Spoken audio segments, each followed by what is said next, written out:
All right, so hey everybody.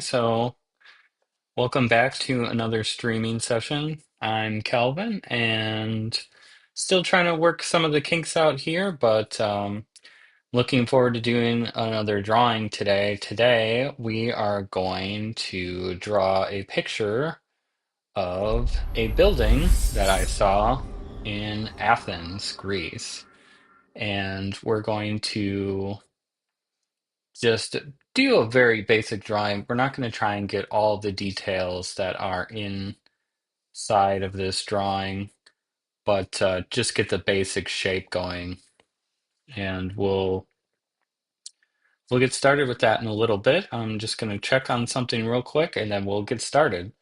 Um, just so you know, too, I'm using very basic pencils. Not anything too crazy. I can show you in a second here. It's the Faber-Castell 6 Gold Favor pencils that I bought very cheaply at an art store. So feel free to use whatever pencils you want. If you want to just use a number 2 pencil, you can do so. It doesn't really matter.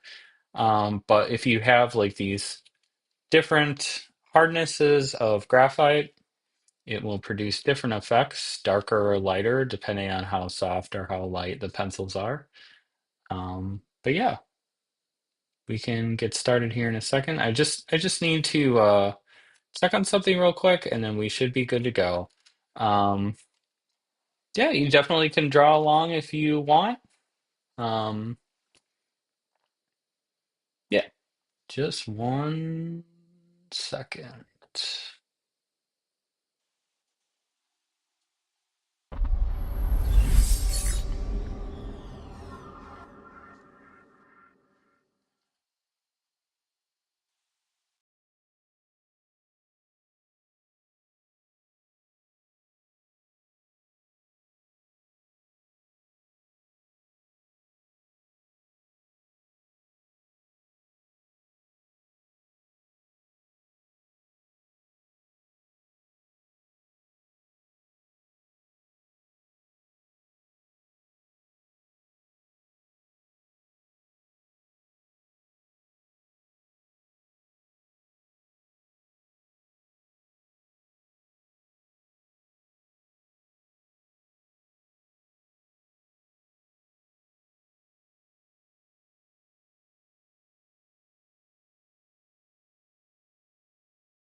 Alrighty, so as I was saying before, this was actually a building that I saw in Athens. I was able to go there for just one day en route to a wedding in Croatia. It was very beautiful weather outside. It was basically like summertime in the United States. It was very dry, but it was also very green, surprisingly. It reminded me a lot of like desert scrub that was there. And as you can imagine, because it is a very old, a very ancient city, there's a lot of really old buildings. I don't remember exactly when this building was built, but it was after the fall of the Roman Empire. I can tell you that just by the way it looks. And it had been rebuilt at some point, and you can see there's different stones that were used to help rebuild it. It is some sort of a baptistry chapel that I don't think is in use today, but you can go inside of it. It was later in the day, as you can kind of see from the sun, and so it was closed for the day. To the lower left of the picture is my girlfriend. We were on a bike tour, and one of the stops was in this square. Don't ask me what the name of the square was, I don't remember. But one of the sites here was this little chapel. And I chose this drawing because it is very rudimentary. It's not that complex, but it can also show how perspective works.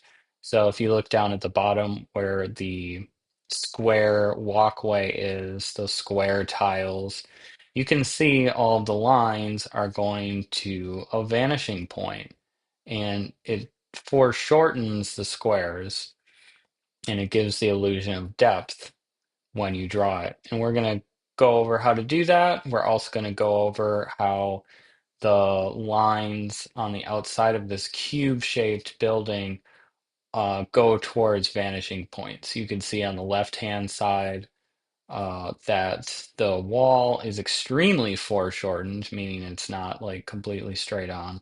And you can see the top and the bottom of it are going towards a vanishing point on the horizon. And the same goes for the front as well.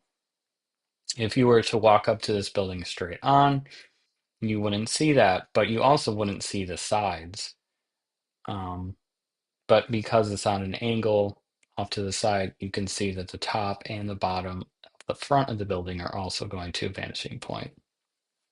So grab a pencil, grab some paper, grab whatever you need to draw this. You can use pens, you can use markers. I do highly encourage you to use pencil though, because then you can erase it. So our let's go to our paper here and then we'll begin.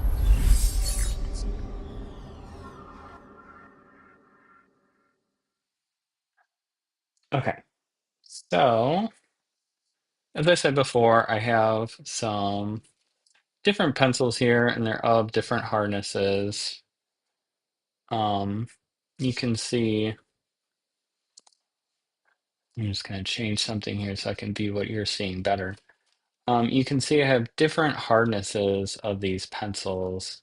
Usually it's at the end of the pencil, like I've said in previous streams, the pencils that you use for school um, have different hardnesses, and it usually says 2, and that refers to the hardness of the lead. So the harder the lead, the softer the lines will look. The harder you have to press to make it darker. The softer the graphite or the lead, the darker the drawing actually will be. And I'm going to adjust the focus here a little bit so you can see better what I'm talking about. You can see this one is a 6B.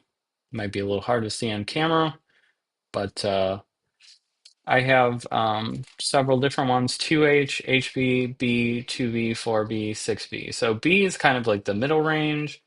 2H is harder, so that'll be a very light line, which you can use to um, draw your like beginning sort of um, just light stages blocking everything in.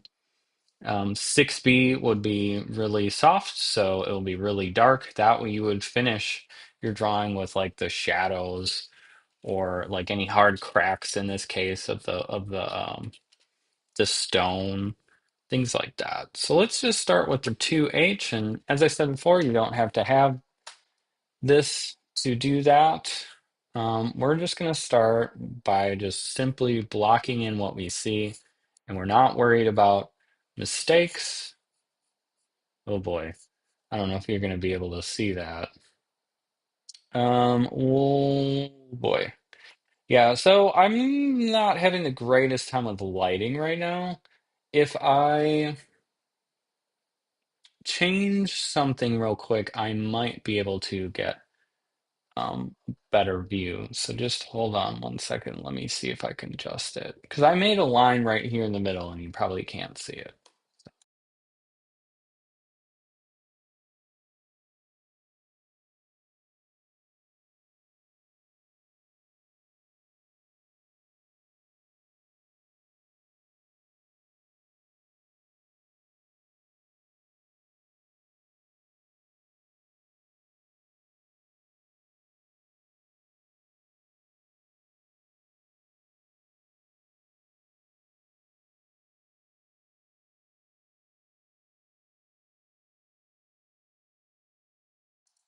Okay, so hopefully that improved it.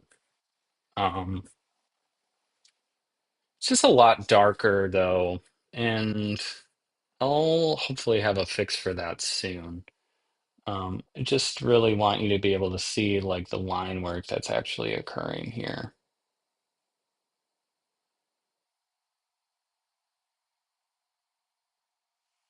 But it is a very light line. So this is just kind of like the side of the building, and you'll see in a second. Um, I'm just kind of lightly filling this in.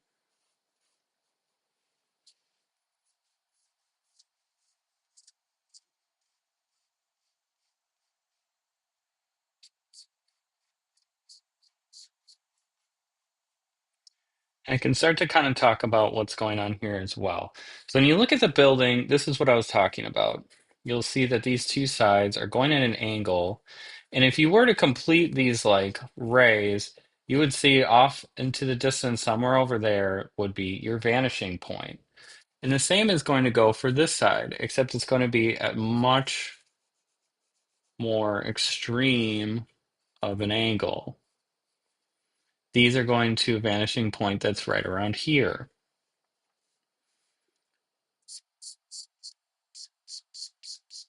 And I'm not too worried about like accuracy at this point. We just need to get marks laid down on the paper.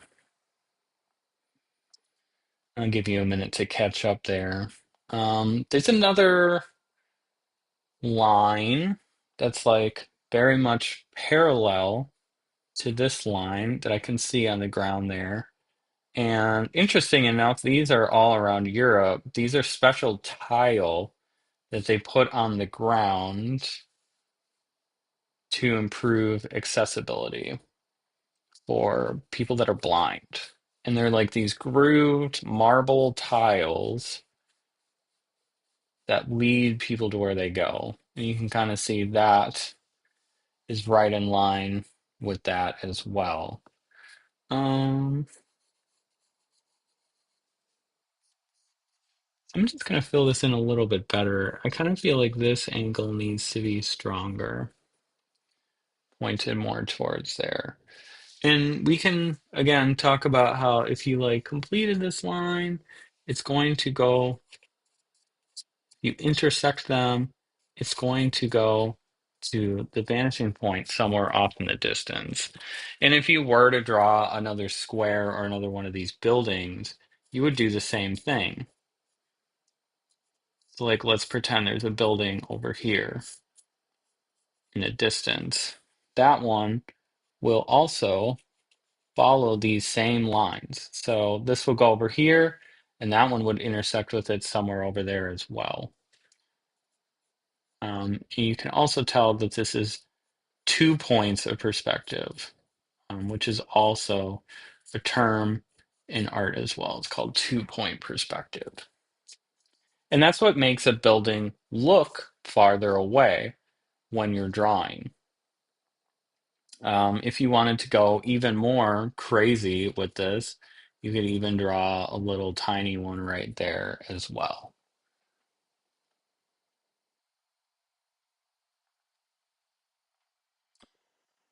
Okay, so moving on, let's see here. I think what I'm going to do next is we're going to fill in that top portion of the building. And that can be a little bit tricky, but we're going to give it a shot here. Let's start with that front facade that comes jutting out of the roof. Now, if you cut this in half, that's kind of where that middle line is for the top of the building.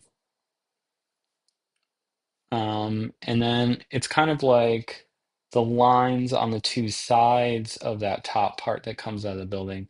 That's sort of like half of each of these halves. So I'm going to make a mark for those two halves.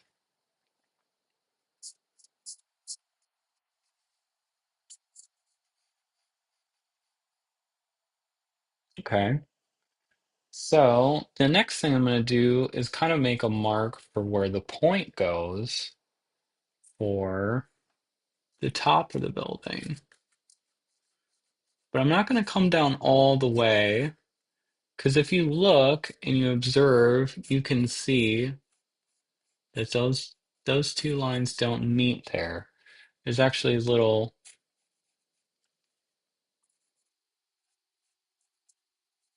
side lines that come off of there. And I don't want to get too crazy detailed at this point, but I'm just gonna put these in here so that I remember that that isn't completely flat and there's like molding that goes on the outside. The next thing I could do too is put in these little arches. You can see the way I'm like drawing this too. I'm not like drawing like a very hard line. I'm just sort of gingerly wisping out these different shapes because and lightly too, because the lighter it is, the easier I can erase it later as needed. The other thing too that you could do is like fill all this in and then bring in like ink or like a pen. And then after you're done like inking everything in, you could then erase the pencil. So just thinking about options, and maybe you should start thinking about how you're gonna finish this painting, drawing off. You can do it however you want to do it. Okay. So the next thing I'm going to do is fill in the roof and get roughly the angle that the roof meets the building.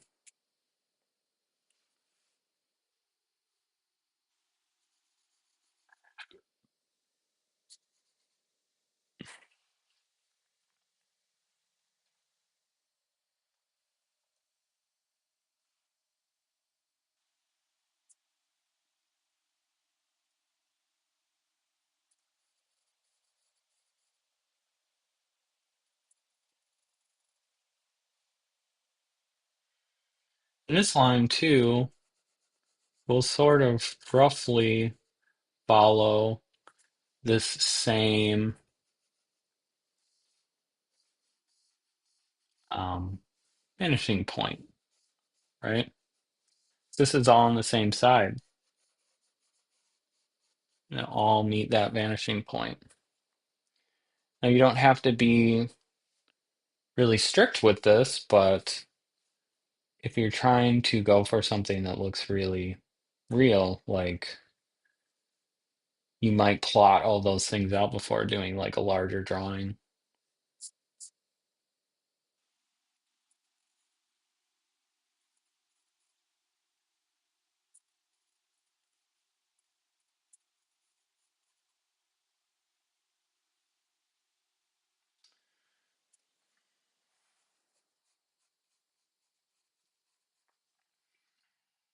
All right, well, I'd like to thank everybody who's watching right now. It's pretty good. I've gotten some views the last couple times I've done this as well. I can't always see who's in there, but I can see in like the live chat people are saying hi and stuff, and I appreciate it.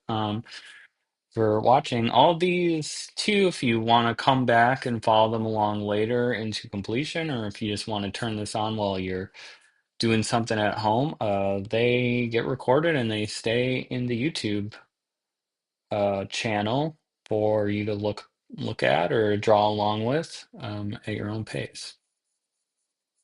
You can also fast forward and rewind them if I'm going too fast. All right, so the next part that's kind of tricky about this drawing, you can see I got kind of the main shape blocked in, is there's like a little roof that goes up here, and then there's going to be a dome on the top of the chapel. You kind of have to figure out where that dome starts. So the one side starts here. I'm going to draw a little line right here. And then the other side, it's going to be a little bit tricky to figure out, but we know that this little roof ends right about here. And this line ends up a little bit right there.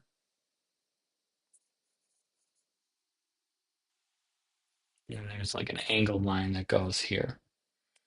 And right in between here is where the other side of the dome starts. Do you see that?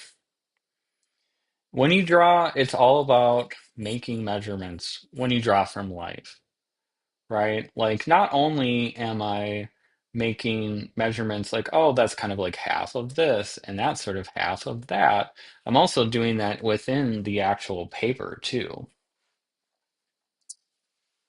so that I don't end up like drawing, like, say, this part way too big, and then the rest of the building wouldn't be able to fit into the page. So that's all taken into consideration when making these type of drawings. Now, I'm not exactly drawing from life. I realize I'm drawing from a photograph, but it'd be pretty hard to stream from Athens, although that would be cool one day to just do like a live stream drawing. Okay, now I'm just kind of roughly filling in the shape of the dome. Since I don't have a lot to go off of as far as measuring goes, I'm just being very rough. Very, very rough.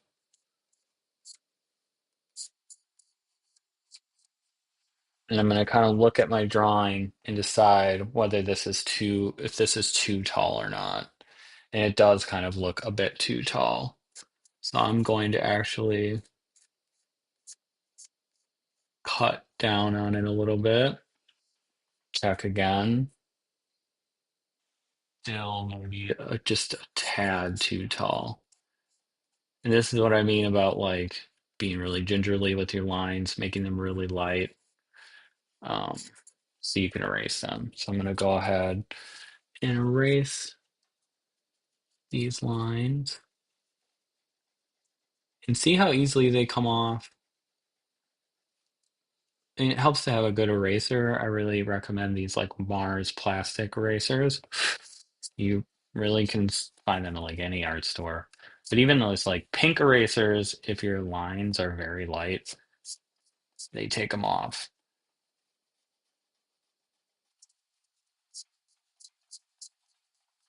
And it will be less prone to leaving like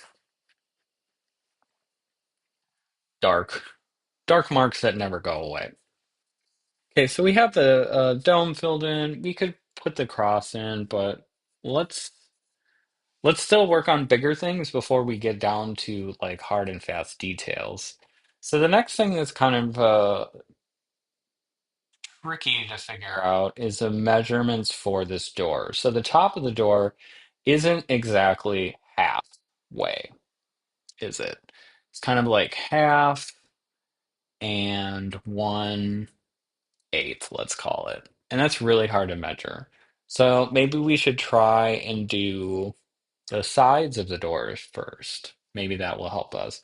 So if you look actually between this point and this point, the door actually is about halfway.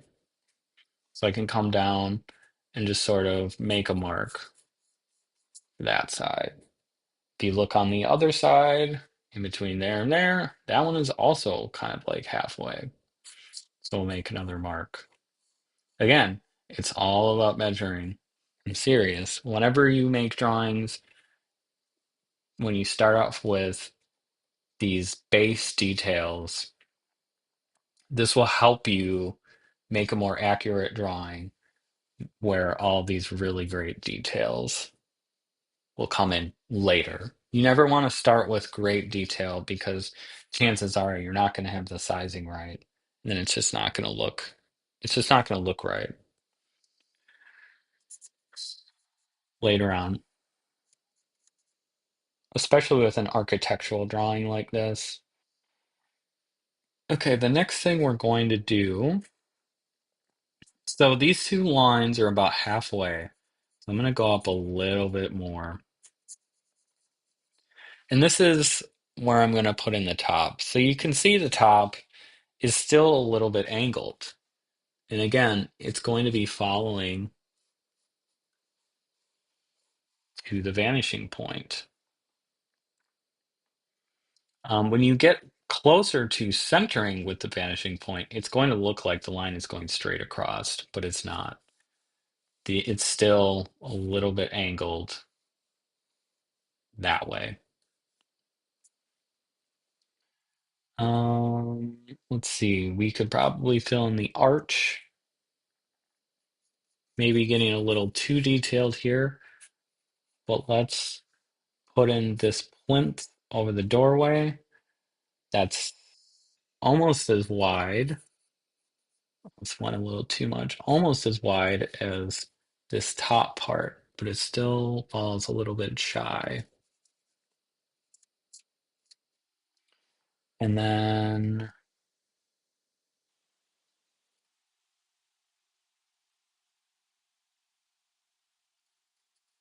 this line goes here. And then this arch is right in line with these two lines right here.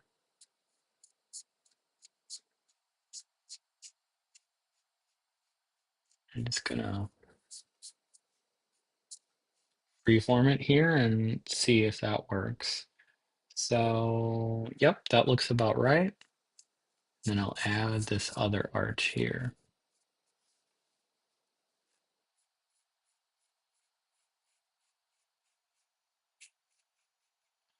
You can see that one's a little off, so I'll correct.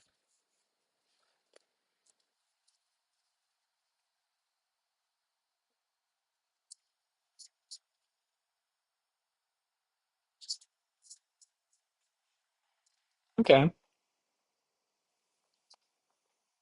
so moving on.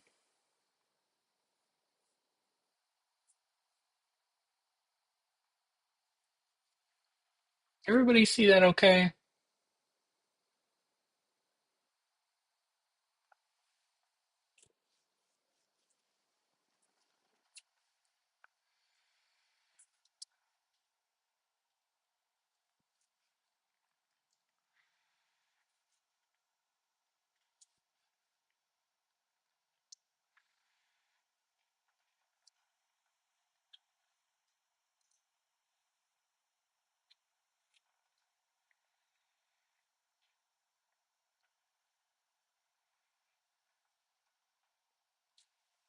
Letting anybody who's watching this catch up here.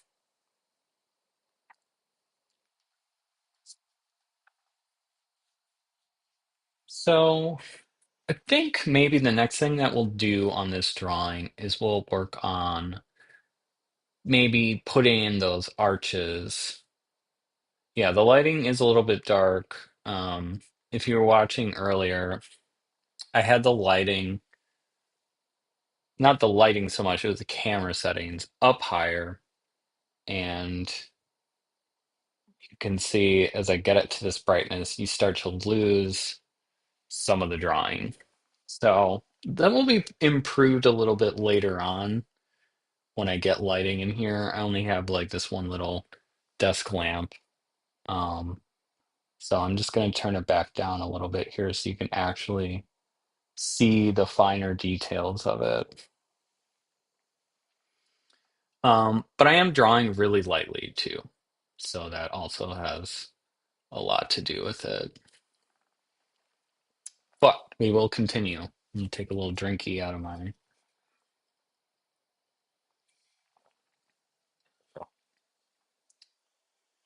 Let's see here.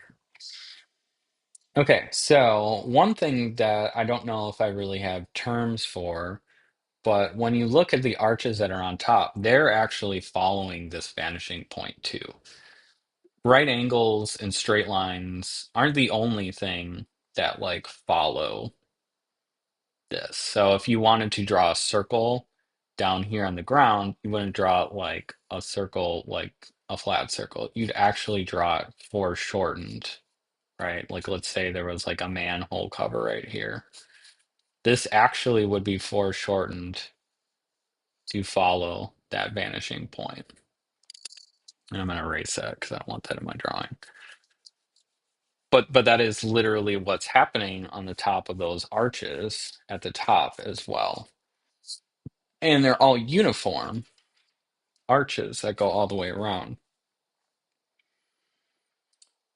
I don't know if this specifically follows Vitruvian principles, but Vitruvius was a guy in ancient Rome that made all the standards, weights and measures, and architectural standards for like arches and things like that. And if you see Da Vinci's drawing of the Vitruvian Man, um, 400, 500 years later, they were still listening to Vitruvius's writings about proportion, and there's even proportions to people's bodies. And that's what that drawing is all about. So I drew a line that's kind of like a rough perspective line so that it sort of goes down into that vanishing point. And if you can imagine like a giant circle, it would be hitting that line. I'm not going to do that because it's kind of unnecessary, but this is how you get these arches to look correct.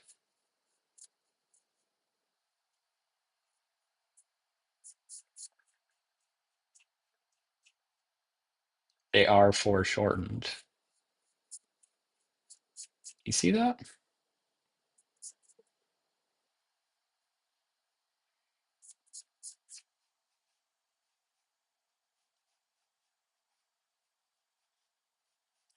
And the thing about perspective too is all of the straight lines, they stay the same. And maybe that seems a little obvious, but like that is how we perceive the world and how we see the world. So, sticking with me so far? You guys need more time to fill things in?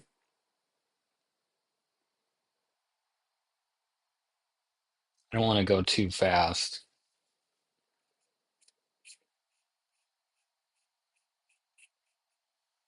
Just going to start filling in little details as I see them, and I'm being cognizant of what I'm measuring. This building, if you were to get really like complex with how all the bricks are and stuff, it's kind of cobbled together. Try as they might to make everything symmetrical, they're actually taking stones from other buildings and incorporating them in. If you look at the very front along the top where this archway is, there's all these old ancient stones that came from old Greek buildings. Um, the city really is just like cobbled together with stone that was harvested from older buildings that people didn't care about any longer. And it stinks because it's like now we care about them, but at different parts of history, old buildings didn't mean as much as they did today. Particularly in the 1800s, they would celebrate how cool an old building is and then be like, well, let's take it apart and make houses out of it. Let's take it apart and make like stone walls for a field or something like that. And it's really unfortunate because we now have a much better appreciation for why we do things like archaeology, and some of it has sadly been ruined by people in the past that did not see the value in it.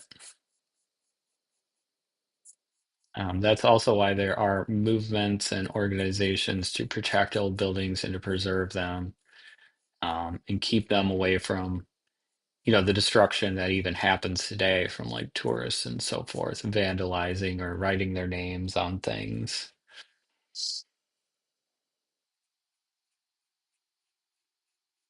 Okay, I'm going a little bit faster now, I realize that, but see if you can fill in some of these details that I'm filling in. And I think what I'm going to do is I'm going to fill in all of this with some pens that I have. And they're just some cheap pens that I have as well. One thing I am noticing here, though, is I still made this maybe a bit too tall because you can see how much longer this line is compared to what's actually there. But I can fill in some of this terracotta roof a little bit more.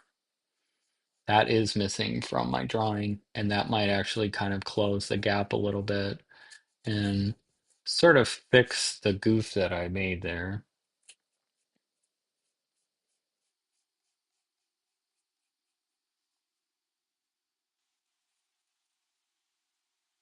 Okay, that kind of closes the gap, makes it look a little less off. Okay,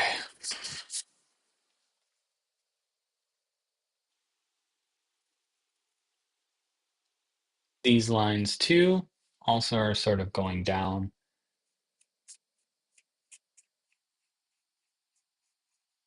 into that vanishing point down there. And I can fill in some of these brick lines that I see.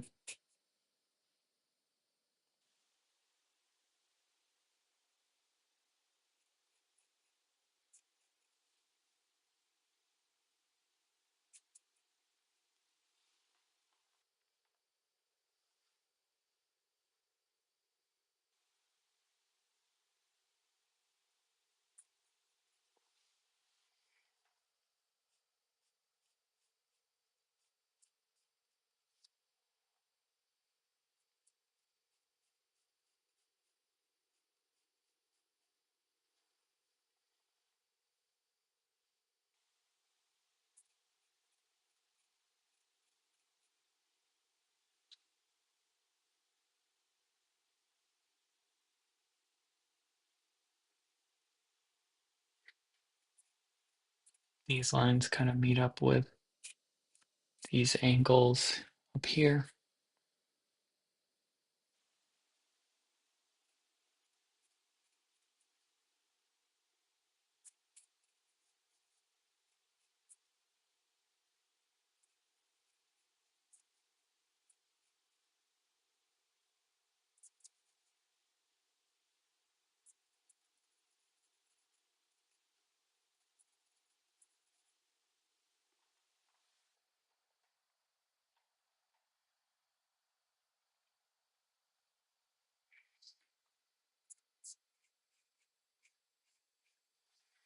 Okay, it's getting there.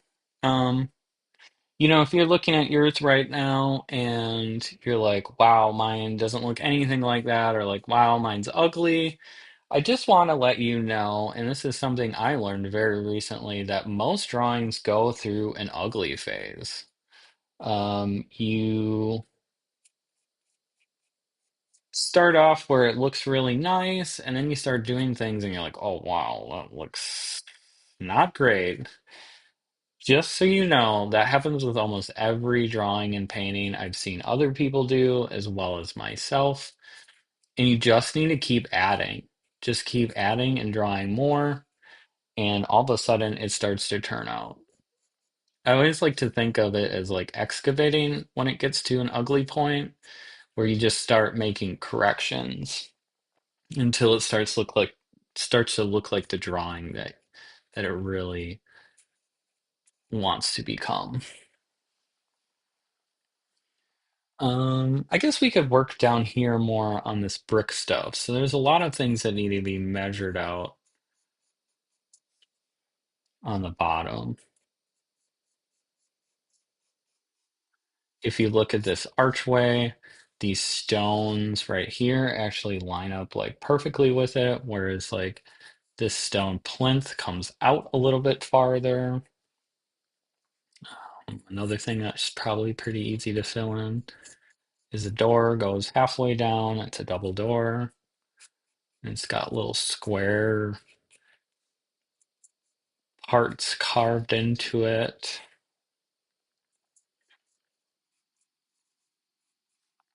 And I'm measuring the distance between these things as well. There's four altogether.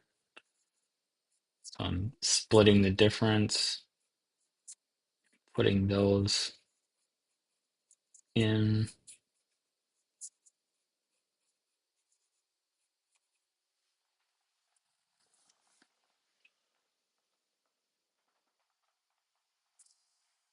Just let you catch up a little bit here.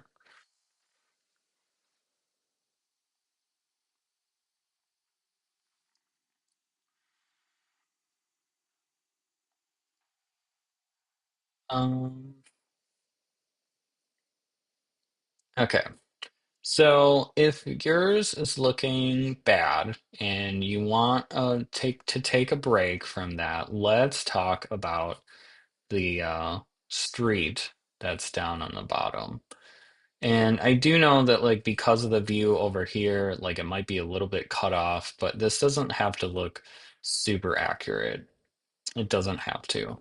So what we'll do is remember this line right here, the thing that is for accessibility for people that are hard seeing. There's another line that you can draw right here, and you can use a straight edge if you want. I don't have one, so I'm just free form drawing this line. That's the beginning of the grid work, the tiles that are here, which by the way are really slippery. At the end of the day in Athens, it started to rain, and the sidewalks aren't made of like concrete. They're made out of marble pieces, and it's like polished marble. And I was wearing Doc Martens that are supposed to be slip resistant. I still slipped around a whole bunch, and I think it's probably like safe to say that a lot of people get hurt falling down when it gets rainy out. Um, I've never been to a city that had marble as their sidewalks. It's very odd. Okay, so now this line is going to be that curb that you can see. And as you go out, as you get closer to the viewer, these two lines are going to become wider, but still somewhat parallel. And then there's a third line that's going to do the same thing too, because objects get to get closer or bigger the closer you get to them. Okay, and then the same thing for this side. So that curve kind of begins right there. It's a little off from the side of the building, but this one, these lines are going to go to the same vanishing point somewhere around here. So I'm going to say that this is a vanishing point right here. And these lines are also going to go straight to that vanishing point as well. And this is a little bit tricky because it's so far away, so I'm just going to put my pencil there and grab another really soft pencil and just kind of use this as a rough guide.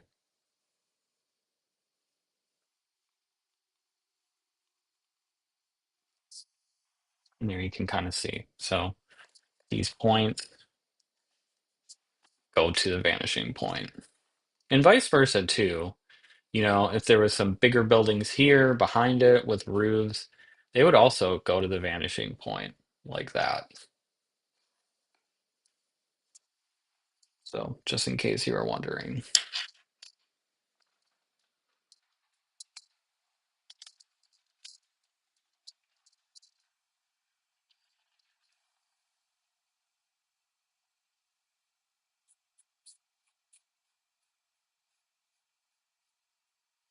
You could also use that pencil case. If you bought a case that's metal like that, you could use it as a guide as well. I've definitely done that plenty.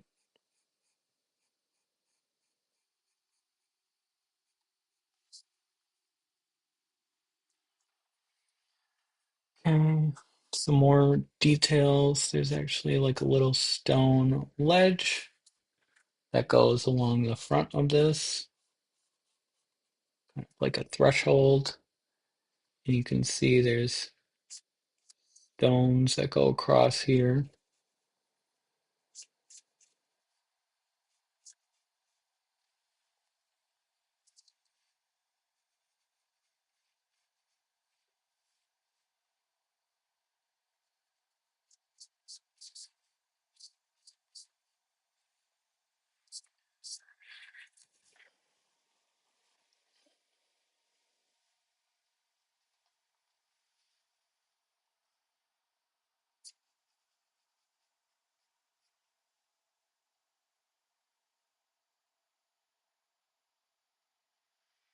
Okay.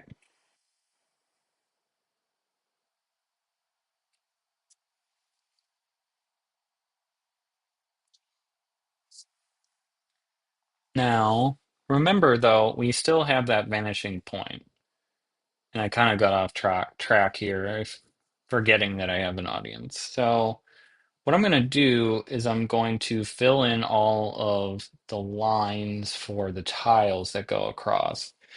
And if you count how many lines there are, there's actually 1, 2, 3, 4, 5, 6, 7, 8, 9, 10, 11 lines.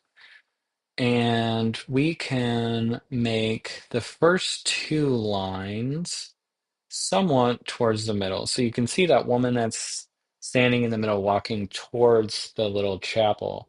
She's actually standing a little bit to the right of where we put the vanishing point. So we could actually draw our first line.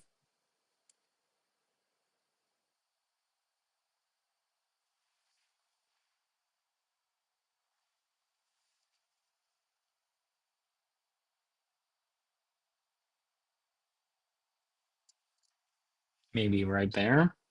I don't know. Let's just put some lines down. There's no right here. We're just drawing, right? So that's one out of 11.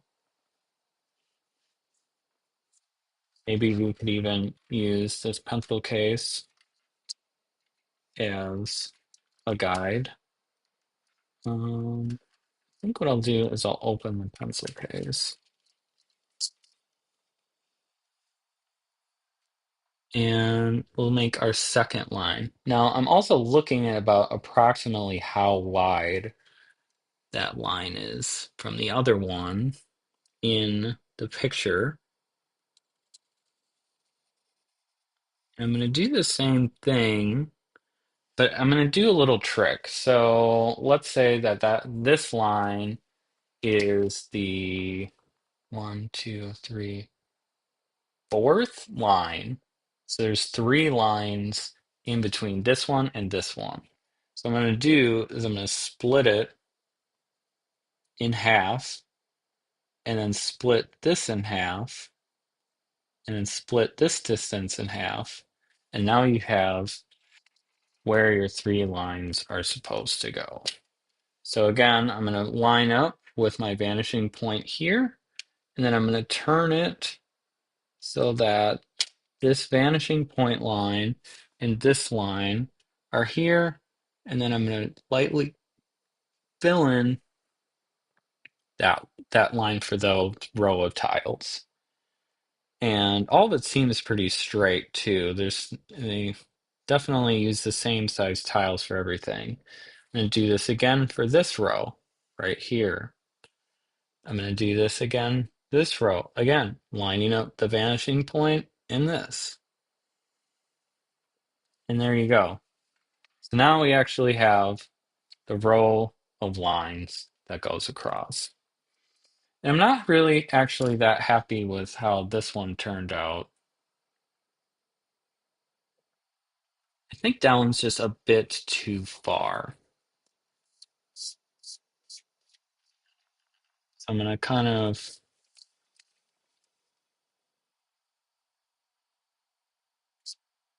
shave it down.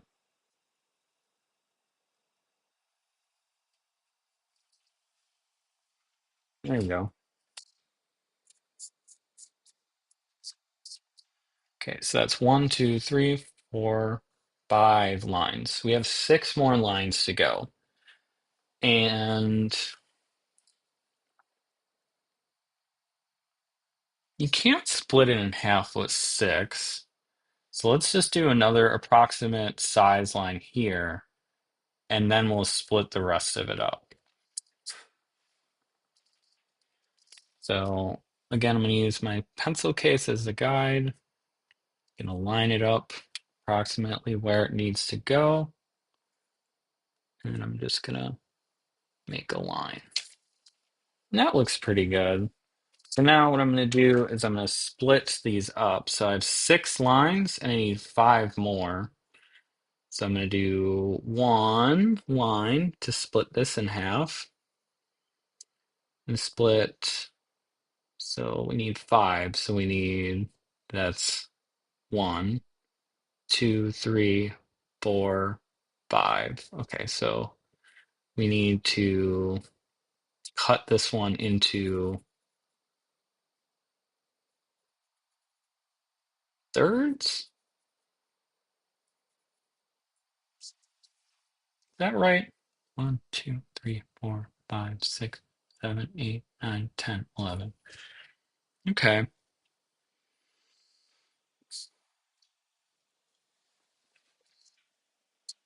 We'll see how it looks. I might get rid of one of these lines and then we'll call it 10.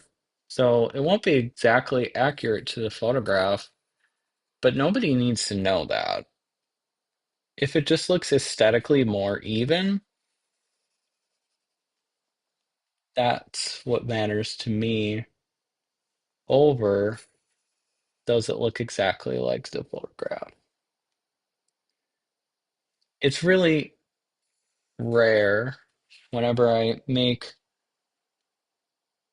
drawings of like bricks on the ground or in a wall that it'll be exactly brick by brick what the wall looks like. That matters less to me in a drawing. All right, so I'm going to take a break here, but I'm going to put up on the screen um, the picture of the photograph, so you can keep working on it while I'm taking a break. So I'll see you back in about 5 minutes. There you go. There it is on the screen. I will be right back.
Okay, guys.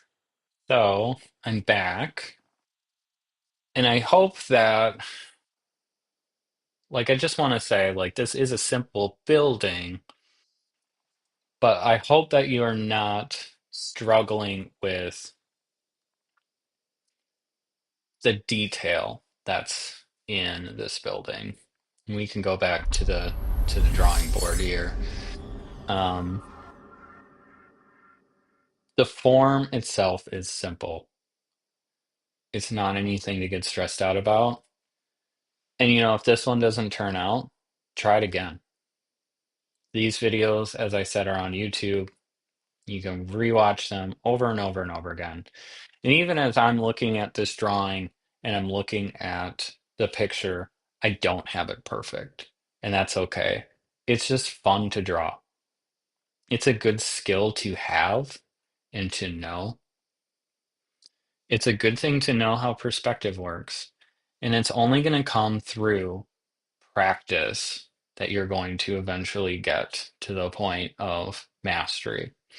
And I don't even consider myself to have this mastered either. Um, I've definitely taken some breaks with drawing, from drawing, I should say, and I'm a little bit rusty.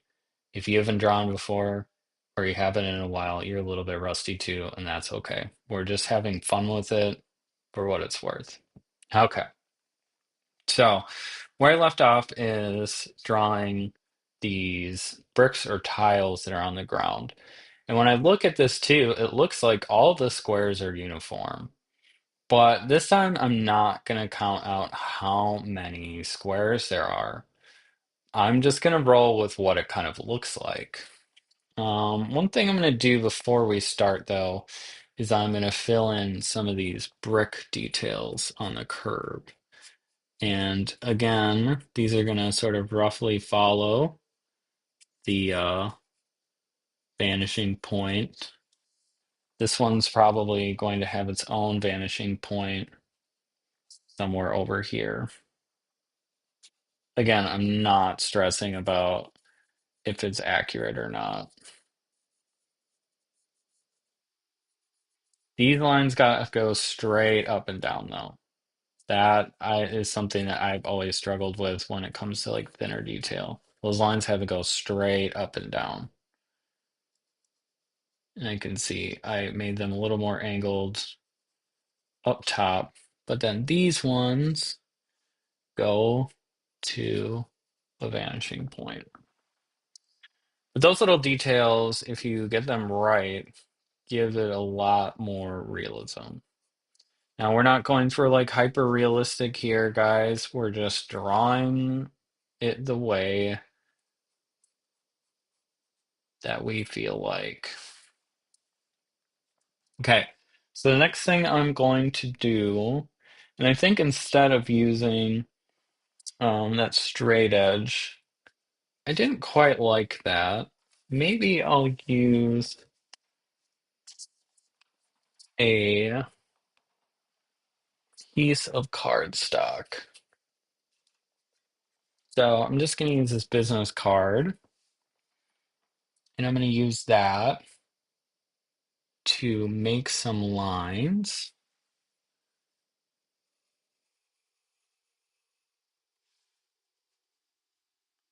that look approximately the width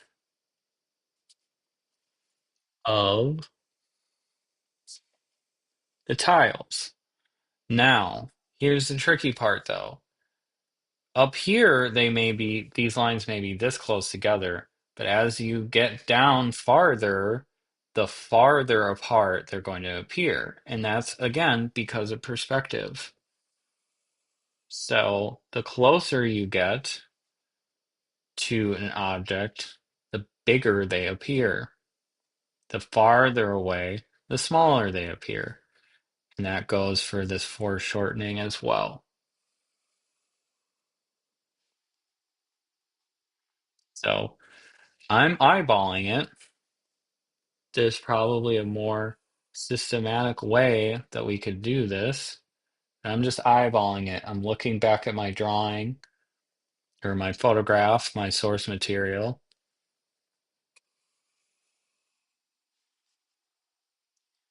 and just kind of roughly filling in how far apart these tiles are.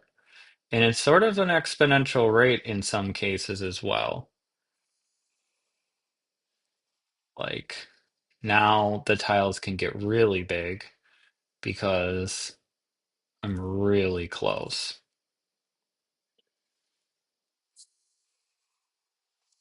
You see what I mean?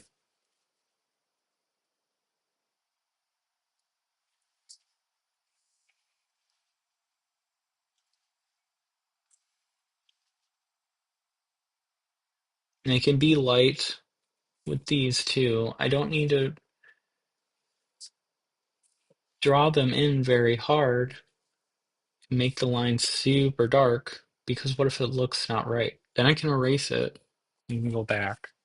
I can fix it. So you can kind of see it's not exactly accurate, but you can see as farther you go back, the closer these parallel lines get to one another. Okay? How's yours looking? Are you feeling good? Are you feeling happy? If it doesn't look quite right, that's okay. Take a breath, get a drink of water, watch how this resolves maybe, then come back and see how you would make a change. All right, so we've mainly focused on these stone things, and I think I want to draw this bush in here. Now, to make a picture look like it has more depth, you need to have foreshortened objects in what's called the foreground. So the foreground is what's right in front of you. The midground is going to be probably be where your focal point is, especially in like something where we're drawing a building or a landscape. And your background is all that other stuff that's way up there that, we might not necessarily get to. I don't know. What do you guys think? Should I draw the stuff that's in the background eventually? I'm not overly concerned about that, but we could. We could even draw my girlfriend in the side if we wanted to as well. I'm not going to worry about filling in that detail just yet, but I want to fill in this bush. And when it comes to this bush too, I'm not going to fill it all the way in. I'm just going to kind of leave it off to the side here. And just for my own envisioning as well, I'm going to erase some of this so I don't forget that that bush is there. But it's going to start to fill in a little nicer because of that stuff. I think the other thing I'm going to do too is erase all this example stuff that's not actually there. That was just kind of a fun little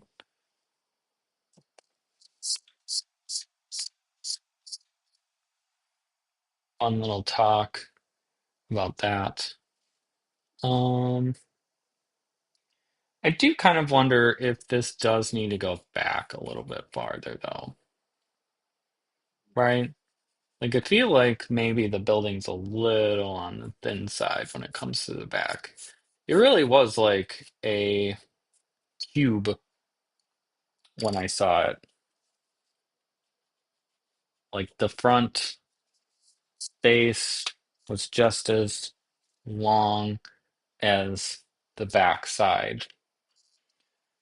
Maybe I'm wrong, but that's what it looked like to me, and that's what this picture looks like right now. All right, so let's just keep filling in some of this brickwork. This is going to be tricky. I've drawn this um, building before, and I got the bricks wrong. And these aren't the same size bricks or the same size stones. You can even see in the middle of the doorway. Look directly in the middle of the doorway. On the left-hand side, there's a course of stone that's much lower than the course of stone that's on the right-hand side. So we need to be smart and make some good measurements here. So there's no line that's like exactly in the middle of that doorway, but there's one line that's sort of close. So if this is the middle, there was this one line that goes here. And actually, even as I look at this now, it even seems like the width of this actually should be much more farther out. So maybe I'll even change a little bit of that. Not to worry, guys. If yours doesn't look like that and you feel like it has enough space, keep it the way it is. Mine could be corrected though, and it could look a lot nicer, I think.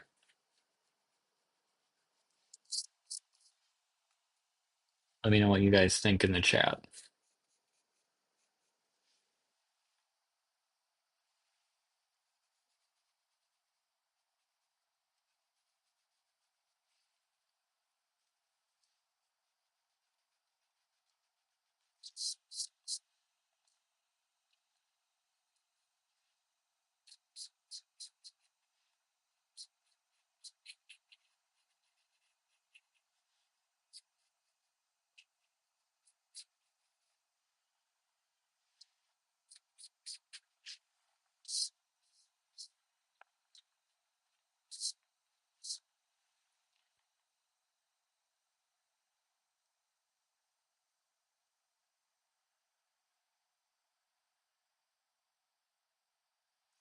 Hmm.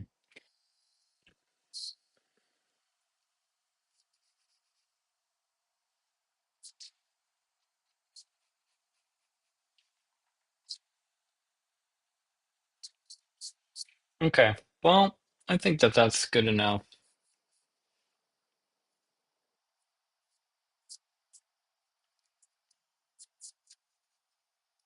So I'm going to start kind of chiseling out all of these bricks by making little marks on the sides to demarcate where I think they are. I'm going to do that on the other side as well, remembering that they're not even, especially there. You know, it is kind of funny. I'm struggling with some of the perspective of this. It seems like the people that made the building struggled with it as well. And what they were doing was they were working with what they had. And I'm working with what I have right now. And so are you. Not everything is a progression. In fact, a lot of things in life are like a roller coaster. Ups and downs, quick bursts of energy, slow parts, loop-de-loops.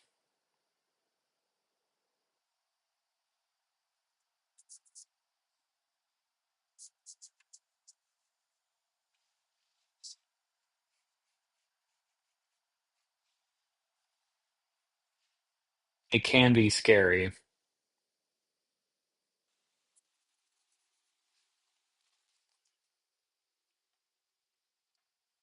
but ultimately it's a lot of fun.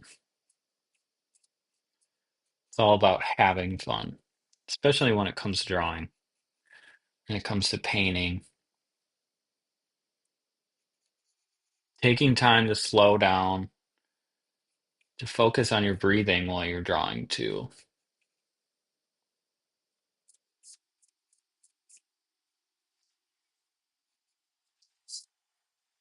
You notice that when you draw, if you're calm about what you're drawing, your breathing starts to slow down and you can kind of get into what's called a flow state where you feel really at ease with what you're doing, with what you're working on. It's a very meditative process if you let it be. Okay, so I kind of got the bricks laid down for this bottom side. Now, again, this side is going to foreshorten or should say, go towards the vanishing point. So it's going to angle up to over here again, right? And I'm just kind of imagining that you can draw lines if you want to, but if you do, just make sure you draw them very, very light so you can erase them later. And then nobody will know about your little secret unless you draw with them and you show them how you work a drawing. Okay, I'm going to keep going here, filling in these bricks, stones, blocks, whatever you want to think of them as.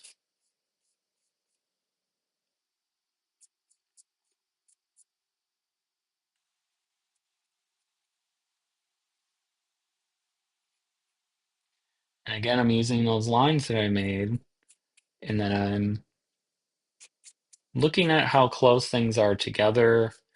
If necessary, I'm splitting things up to make it easier to fill in the gaps.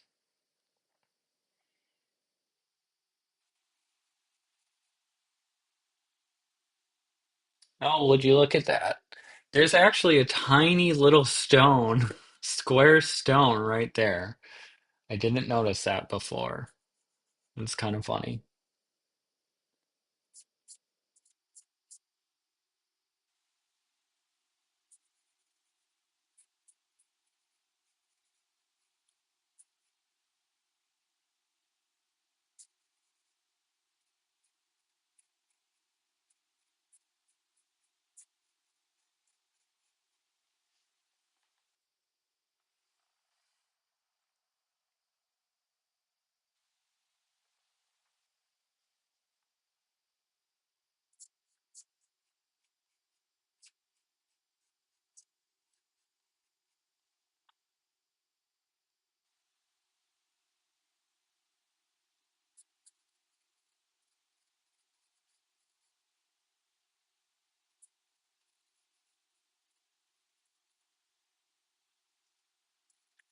It's like a little slim piece of stone right there.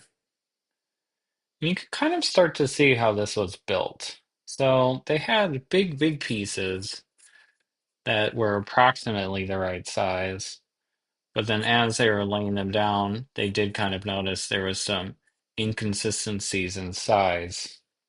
And so they went out and found more marble that looked sort of like that marble and then just cut it to size. This little piece is hilarious, though.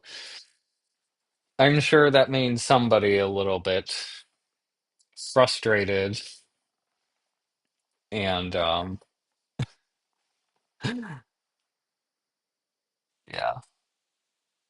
they probably were talking about it a lot like how we're talking about this drawing too.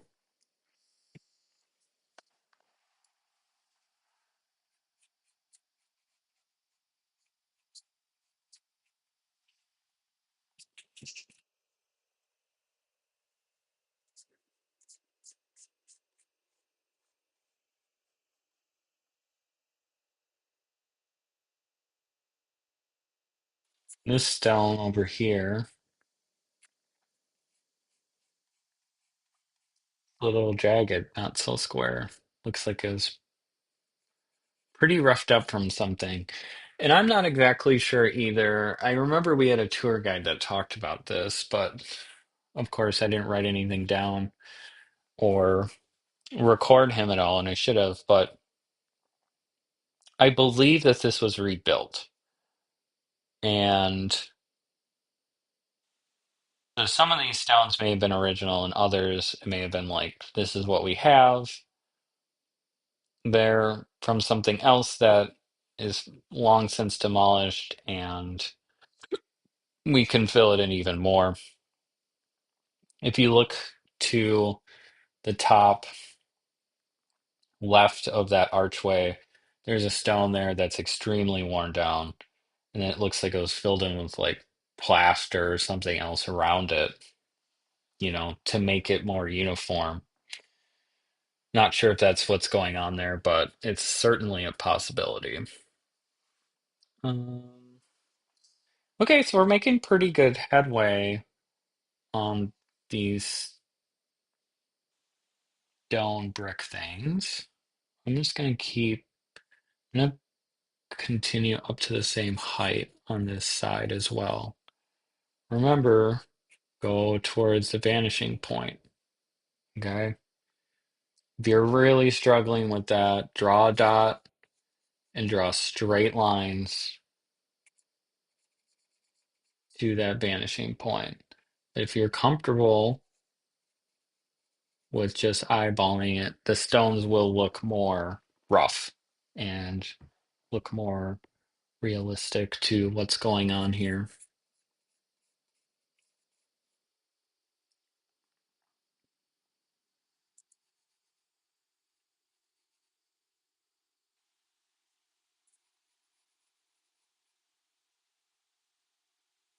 And all the while, too, I keep looking at my source material. So over on another screen over there, I'm looking at the same photograph that you're looking at in the bottom corner.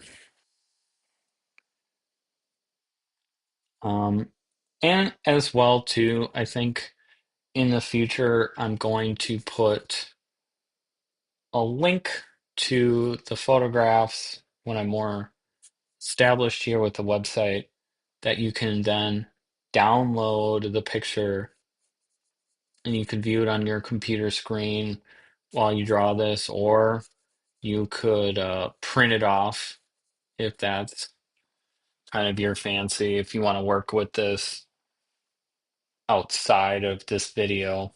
I will try and make that available. But for the time being, my channel's still really small, and I'm just kind of working the kinks out of making these videos in the first place. But I'm going lean. I'm building this up from just some bare bones here, and as time goes on, just like we developing this drawing, I'll develop my voice and how we do these video drawings, and so on and so forth.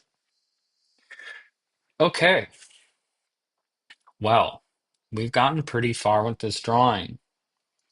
There's still a lot of details that we can add, but I think what I'm going to do is I'm going to work on the top. 'Cause there's this stone stuff on the top that I'm kind of curious about. And I'm sorry if this messes you up, but I think that this archway is too tall.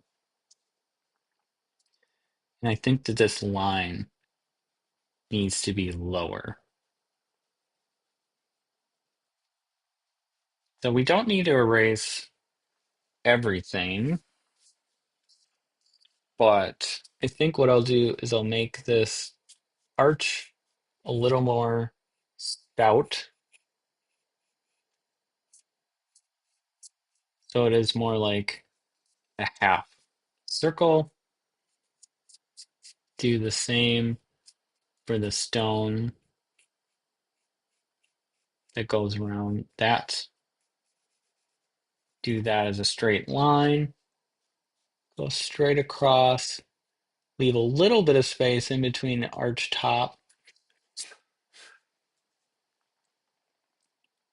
And that looks more accurate because there's two different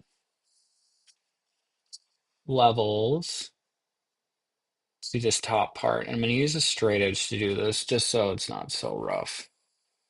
I'm using a very light touch though, guys. Um,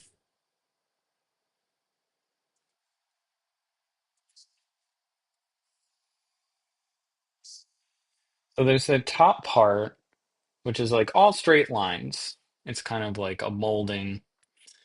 And then there's like stones that start here.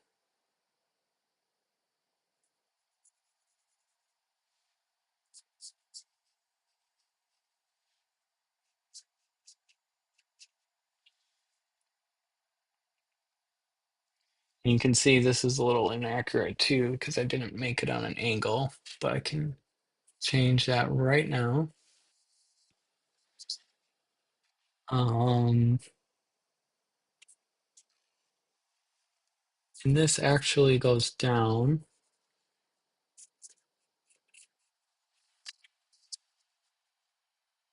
It goes across.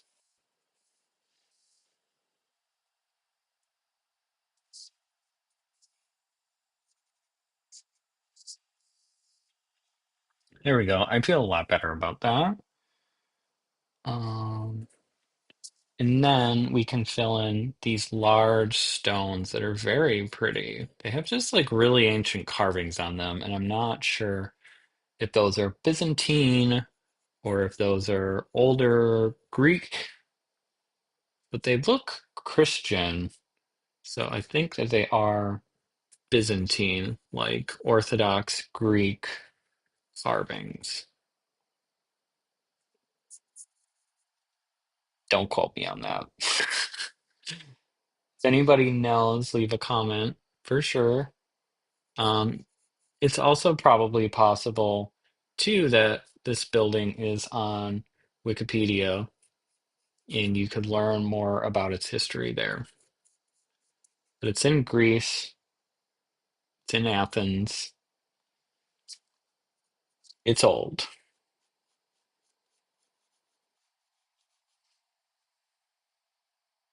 You can visit it, probably find out. I don't know when I'm gonna go back to Greece, but I probably will at some point. I can almost bet on that. Really loved it there. Okay, feel good about that. Then we can sort of fill in the same details that are on the side.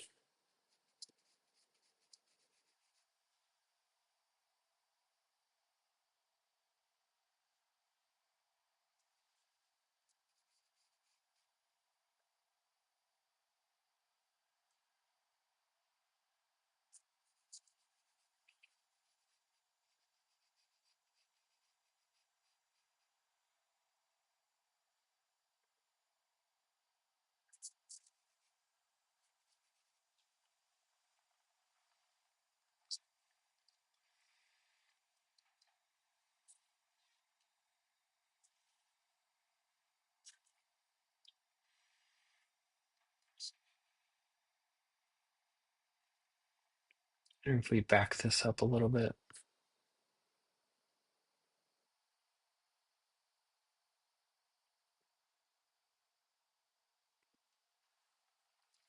that's where we're at so far.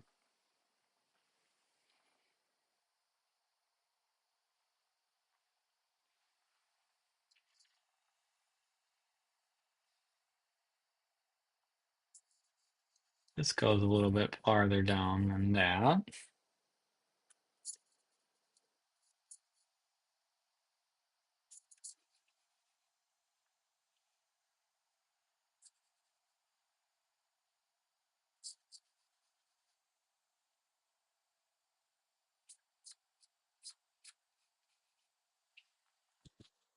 Okay, so what could we do next? There are bricks that are on the top as well, and we sort of filled those in earlier. I know that it might be a little difficult to see,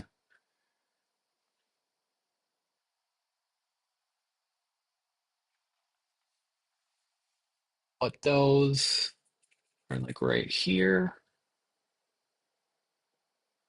and right here.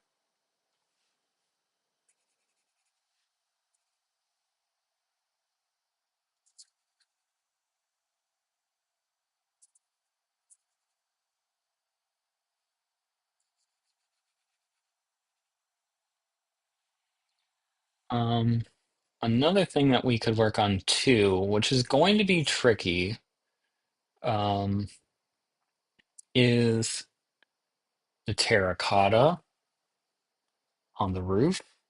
You can work on that next.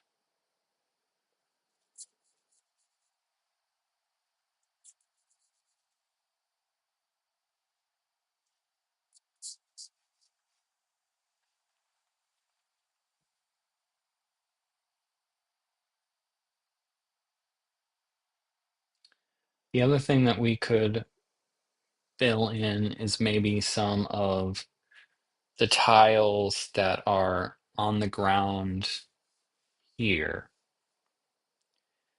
The other thing we can do is maybe work on some background details. There are large trees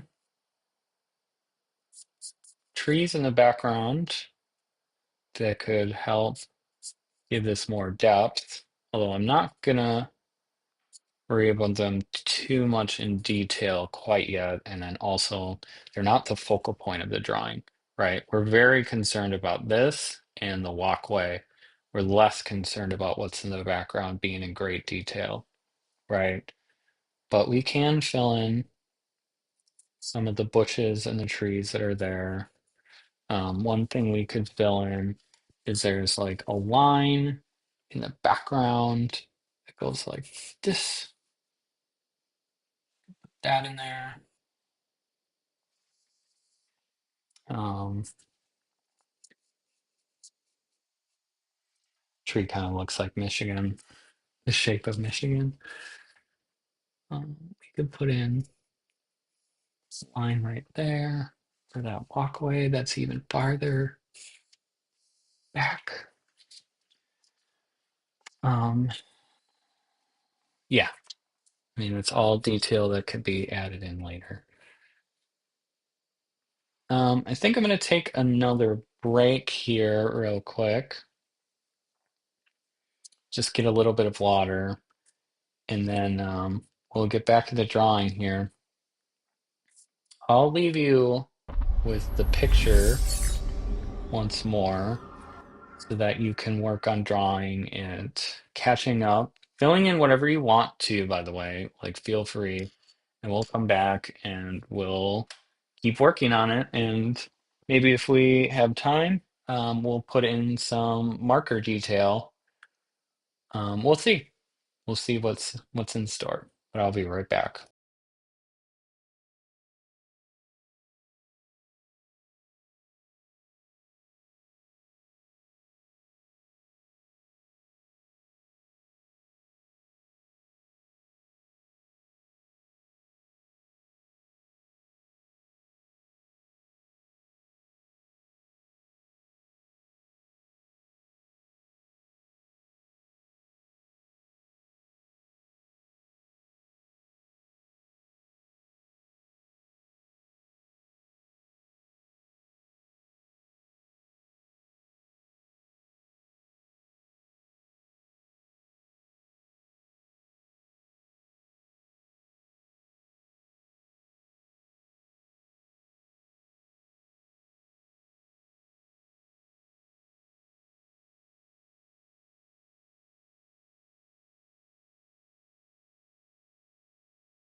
All right, so I think that it's safe to say we can start blocking in some of the stuff that's not on the building. Like it's pretty worked in already. We could work on some of the terracotta roof. I don't want to freak everybody out with that, but let's just continue and see where we go. So no worries if it doesn't look like mine. Um, go for it. Just see where the drawing takes you. So I think the next part that I'm going to do is just kind of fill in these lines that are going across here. And what's interesting about these lines, I know that we drew these going like that. These all go to this vanishing point right here. Okay. So I might use the pencil case again, but first I'm just going to fill in just some little guidelines that can help us make these tiles look really good. So these ones aren't going to be like exponentially getting wider apart. They will a little bit as the farther you get away from this, but not by much. You can kind of use the same width for all of them, and no one's really going to notice. Um, and I'm just being observant as well with the lines on there. So again, I'm pointing this right towards my vanishing point. Don't know if you can see with that white piece of cardstock. You can just use a business card. You could use a ruler if you wanted to. Um, whatever floats your goat.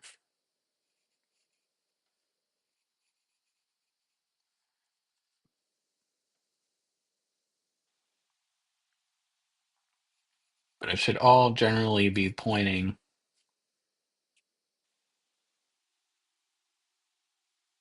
to that vanishing point, which is the same vanishing point for the side of the building. We're learning all about perspective today. And don't worry if you don't get it. It took humans a very, very long time to figure that out. If you look at some of those old medieval paintings, they didn't care about that much until the Renaissance. So you'll see old paintings where everything is just a little off and a little wonky. They were trying to figure it out, believe it or not, at a certain point. Um, and others were less interested in that. I think oftentimes too people like really laugh at those like medieval paintings of a cat or a dog or a lion, and it's like, bro, do you even know what a horse or a cat or a dog even looks like? And you have to remember their ideas about drawing and painting weren't the same as ours were today.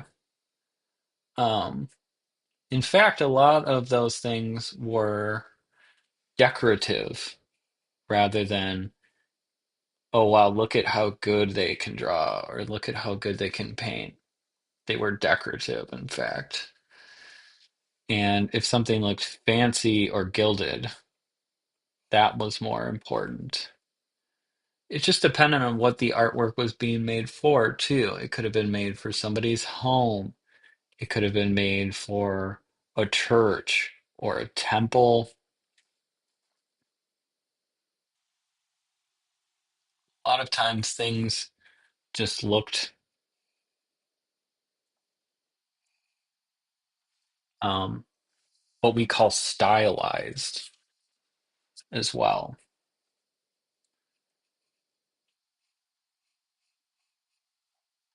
There's some pretty out there drawings and paintings of cats from medieval times that like they very obviously knew what cats looked like. There's even some illuminated manuscripts that exist where a cat peed on the manuscript or walked on the manuscript, and people that were working on them literally wrote like, "This is where the cat peed or where the cat walked." So they knew what cats looked like, but then in their manuscripts, illuminated manuscripts, they would look red or blue, like highly stylized, is what I'm getting at. And it's more decorative than realistic. That was the point. Okay, so I've drawn all those tiles in.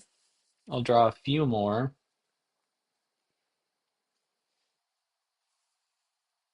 as needed. And remember, I'm always rotating towards that vanishing point.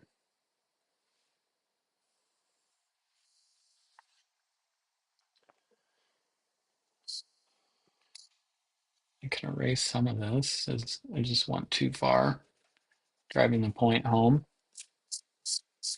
so to speak. And now I'm filling in these other lines that go the other way,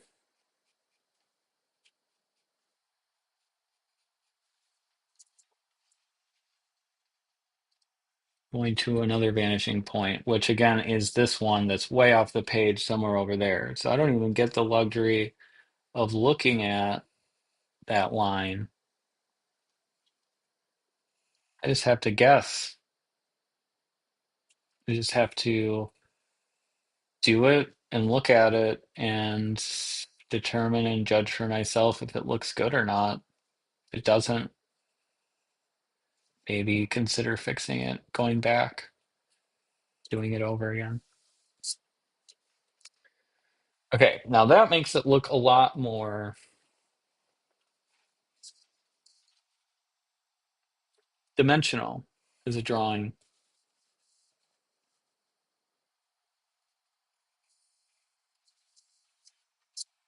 You really get the feeling that like this building is sitting in space, that you can see it.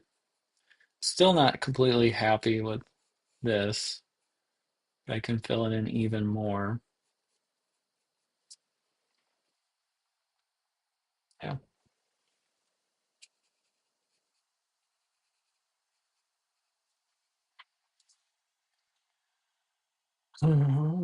What should we work on now?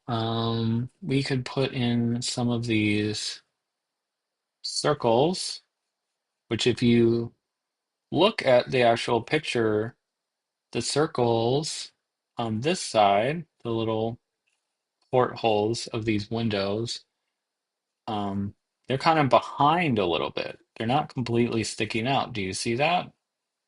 You can't see the entirety of it, is what I'm trying to say. And also, I made them way too big to start up with. So let's go back a little bit here. Okay, so there's one that's almost directly in the middle. So let's draw that one first.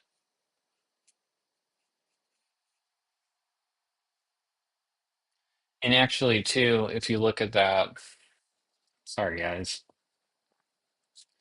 these windows should be a lot thinner, or these arches should be a lot thinner.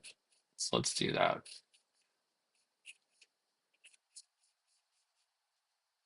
Made them a shy bit too big. Okay, that'll help us with these smaller details.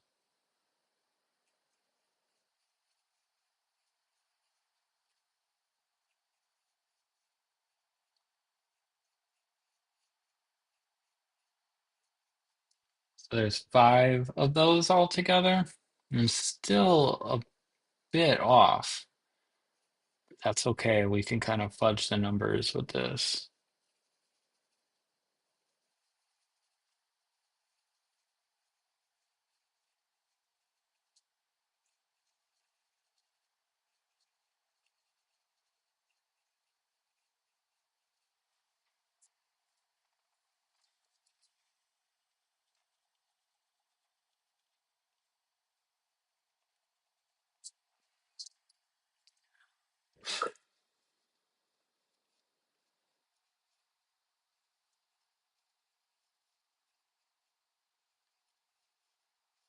Spacing in between them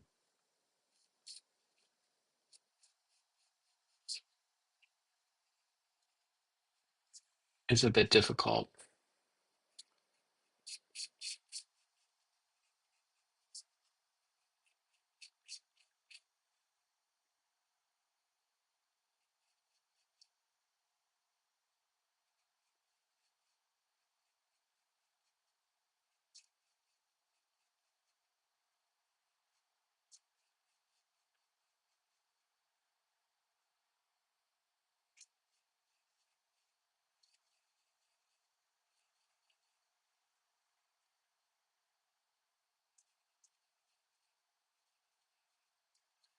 And I think I can probably make those work a lot better when we get to the marker phase. I think that is what I've decided.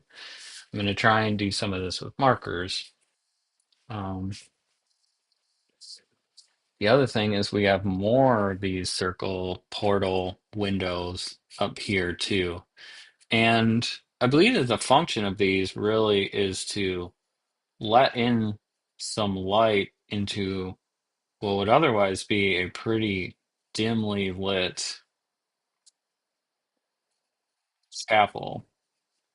I mean, there's no real windows on the front. I think there's some windows on the sides and up here. So right here and right here. Um, I assume they match on the other side, but other than that, there's not a lot of light coming into this. So I think these little holes might be way more important than you might think on first glance.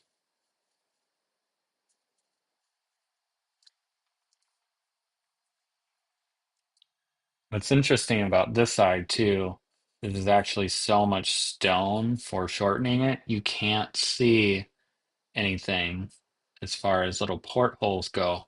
But there is a little crow or little black bird right there. I don't know if I'm going to put that in the final image, but as Bob Ross said, they'll just be our little secret.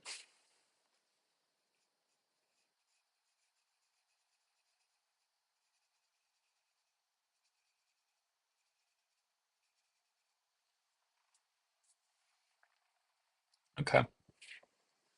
Still not exactly happy with this front archway. It just looks so like oblong compared to what I'm really seeing. Like it's way more cir circular than oval. I'm wondering if I can kind of suss that out. It looks a little bit better. All right. Well, the moment we've all been waiting for, why don't we work on the terracotta roof? Now, there's a couple different ways that we could go about this, but I think ultimately I know how I want this to go. So, well, first of all, actually, there's one little more detail I want to put in here. Can work on this little side detail,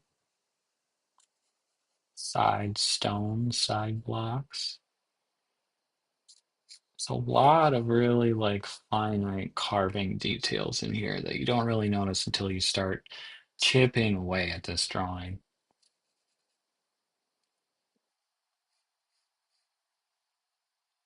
Okay, so for this next part, if you have it available, cool. If you don't, that's okay, but this might make it easier on you.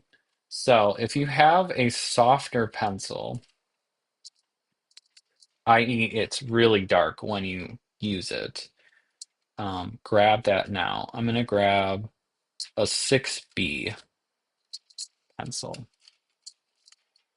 and I'm just going to like make one mark.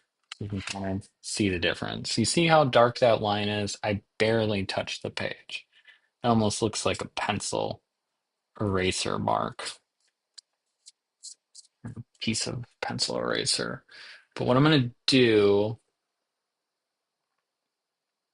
is I'm going to fill in the shadows of some of this terracotta work.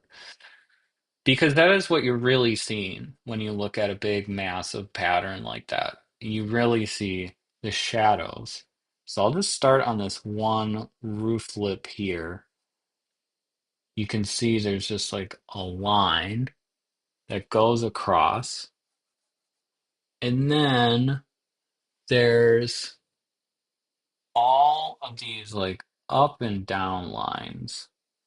So I'm just going to kind of lightly stick in here to kind of give that impression. And this will make it easier for us later to come in with the pen and remember that those are some really important points.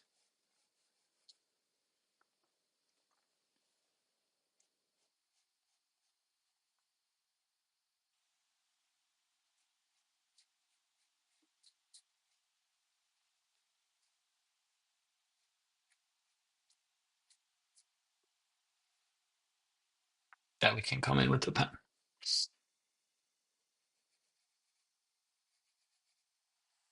Okay, so for some more detail, this part's kind of weird. So there's like these little swoop shadows that come across here, and I'm gonna kind of just go from one side to the other until I get the middle completed. And I'm looking a lot at my photo source to do this. You can kind of see now there's one, two, three, four, five layers. And then you're going to see too on the top here, there's like four, and being very light, just so I can kind of show you this. Four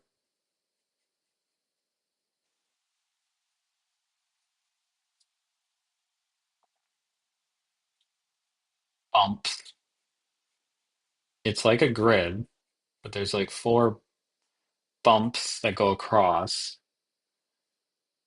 And then there's just little swoops all the way across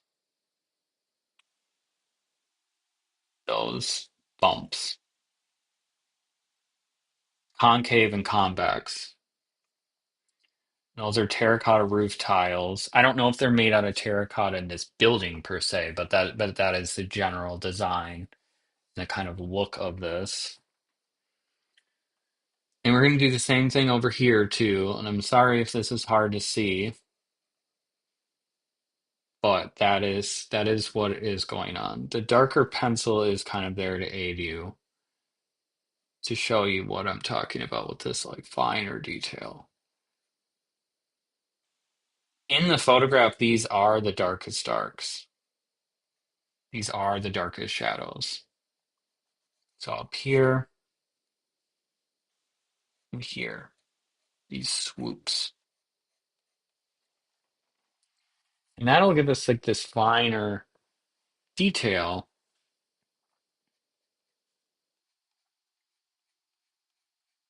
that'll make the drawing look more refined, look more real, look more illustrative too. You know, um, depending on how you fill in some of the stuff with different pencils could be evocative of your style.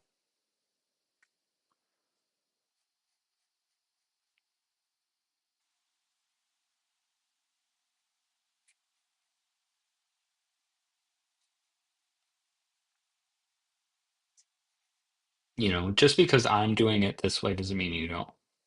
You have to.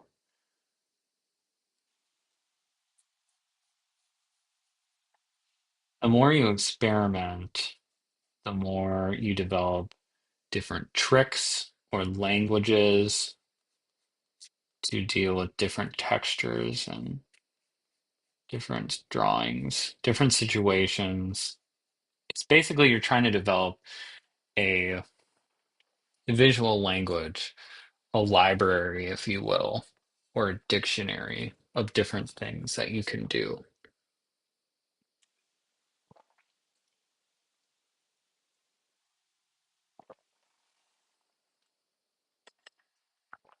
The other thing that you could do with this situation is you can kind of squint your eyes and see what the dark shadows look like as a shape. So instead of representing each one of these swoops as a line, you could make this weird line shape with all of these little hooks coming off of it. And that could represent the swoop that you're seeing on these terracotta roof tiles over here. So when I squint my eyes again, I kind of am seeing this weird, sort of indescribable shape.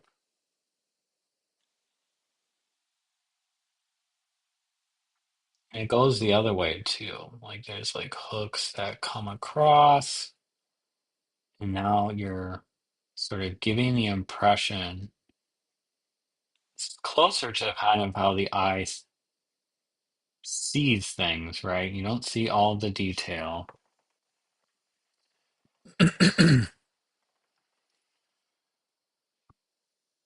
It all is just like a giant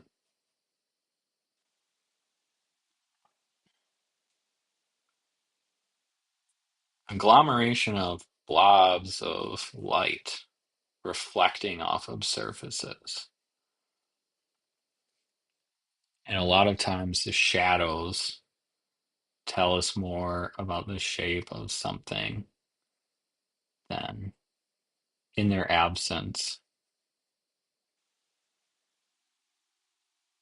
right? Like even when I set up like my camera, if I have it on autofocus, it has a really hard time when the page is blank seeing what's even there because it's just white, just a white plane, no shadows. And so it doesn't know what to focus on and its guess isn't great. So I'm going to use that little trick that I did there to make this tile look a little bit better. And I'm using that squint technique. And we can use this with the markers too when we get to that point. I think we're getting close to maybe introducing some markers into this. I just wanted to definitely make sure that we have the details for the terracotta pieces right, because that could go haywire pretty quickly. It could look really weird.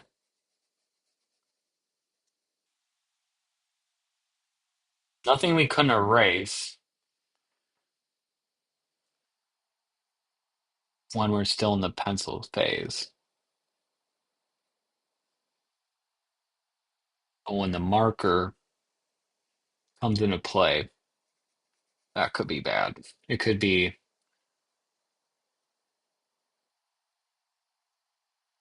wouldn't wreck the drawing, but it might make the tiles look a little funny. Okay, so I'm happy with that. I'm going to do some of those front swoops over here first. I'm going to go back and forth, squinting at what the black shapes look like.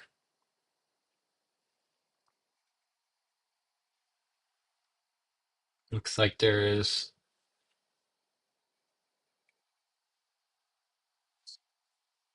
This side's interesting because it's almost kind of like a staircase of these little black shapes. All the while, too, they're all going to the vanishing, a different vanishing point, but they're going to a vanishing point.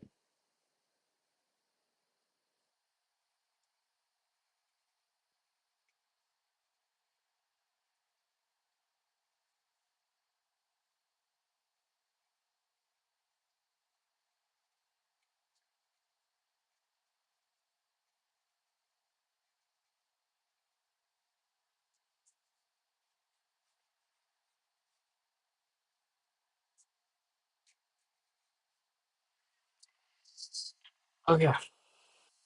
Well, I'm happy with that. There are some terracotta details on the roof as well. And for that, I'm going to switch back to my soft pencil or my hard pencil to make soft lines. What I'm going to do though, this is sort of just like guidelines. So these are shaped like spires. I'm going to, that was a little bit too dark. I bet you're happy with that because you can see it better on the video. But I don't want to necessarily make things too defined yet.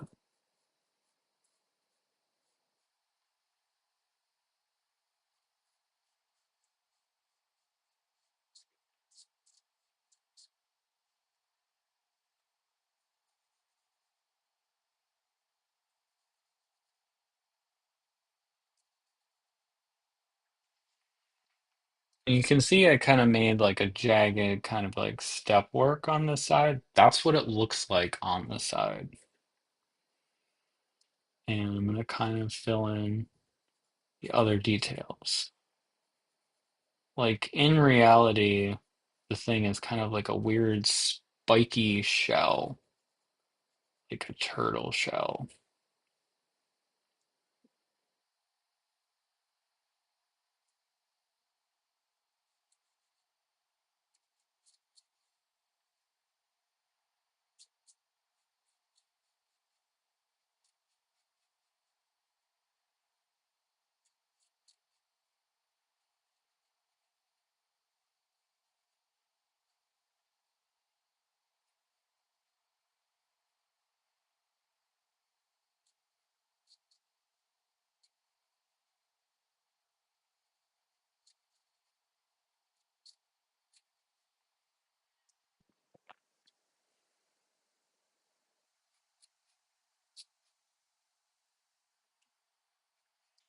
It's all going to the top of this like capstone,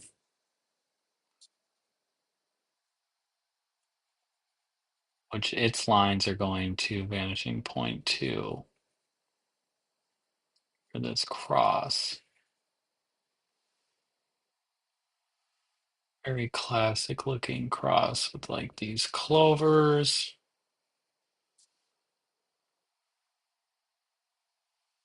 And even that, the arms of the cross are going towards, you guessed it, at vanishing point. I don't think I have it super accurate, but it's fine.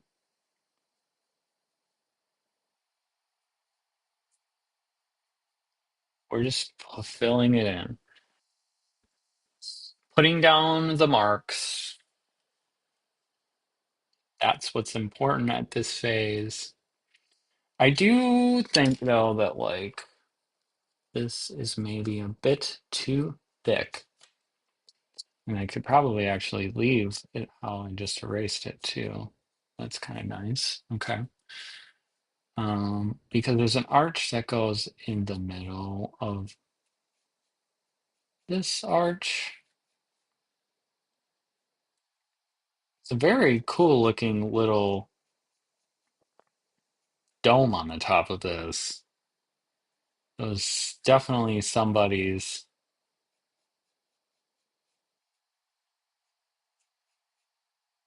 baby. You imagine designing and creating a dome like they used to make. Be quite a feat of architecture and engineering to make it get up there and stay up there. Um, Domes are still something that we struggle with today. Even the Seattle Seahawks. I don't know if it was their first stadium, but one of their earlier stadiums had a concrete dome, and it started to fail after 20 or 30 years, not very long. And believe it or not, there's still domes from ancient Roman times. They're maintained, of course, that are still up. One of which is the Pantheon, which is in Rome. It's been up for 1,000 years. Made out of concrete, by the way, too. So you can kind of see how I filled that in with the shadows. Um, Part of this too is these little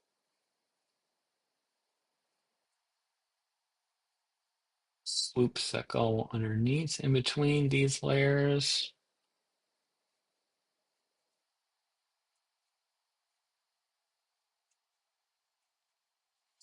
There you go. There you go. It's starting to look like something.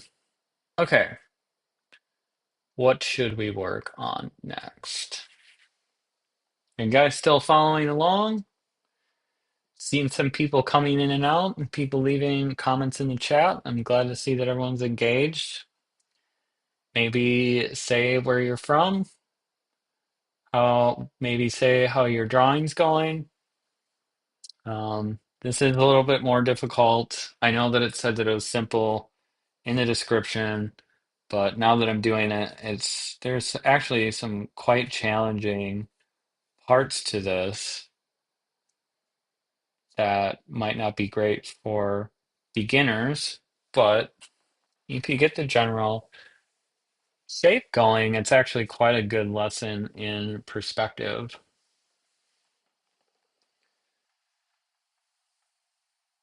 Give you a second to catch up here.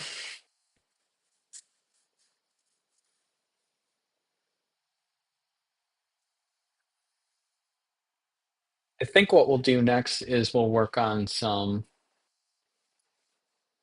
background stuff. Because on the left-hand side there, it's looking pretty boring. Um, I do some on the right-hand side too. Part of this too could definitely be filled in with the markers. So if you look on the left-hand side, the trees where the shadows are, I can imagine some nice cross hatching that could be done with a marker. We don't necessarily have to do that with a pencil. We could do the entire thing in pencil. What do you guys think? Chat's pretty quiet.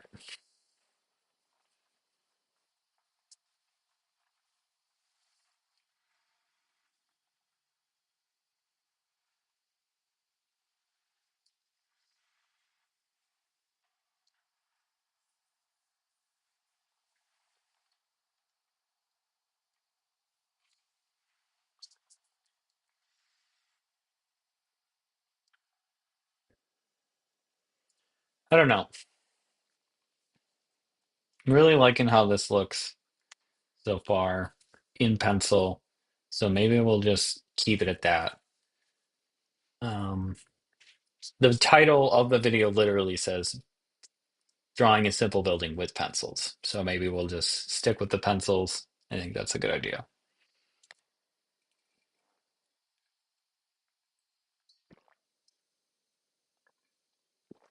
Well, there's some things that we can do right away.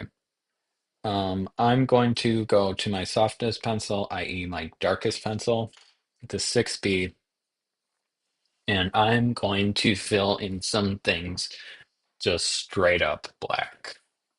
And actually, that's my cue to change out my headphones real quick, so bear with me.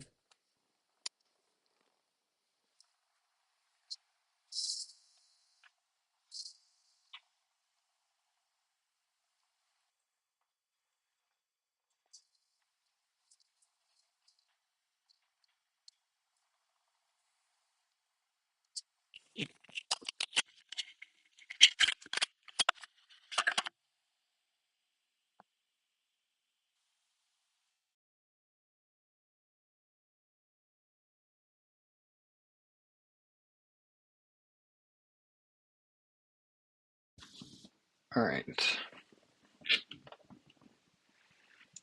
got my headphones changed out. You guys can still hear me okay? Does the sound good? I guess I can also check too on the live feed here.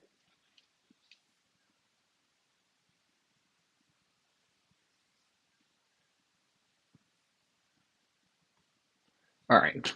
So let's move on. So, like I said, I got the softest pencil, i.e., the darkest pencil. It's a 6B. And I'm going to go ahead and fill in the darkest spots that you see on the screen. It's the most obvious thing to do when you have the dark pencil.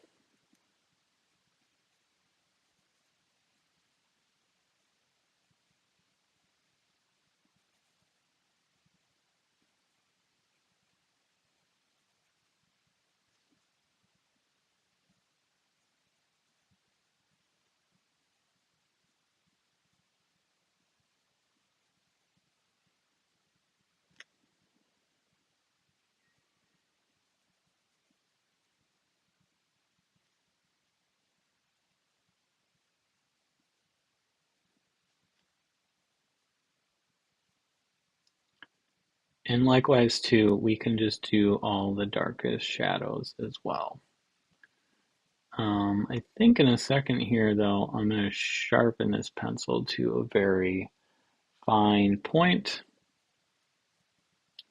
And if you're noticing that, like, these circles aren't even, it's cool because the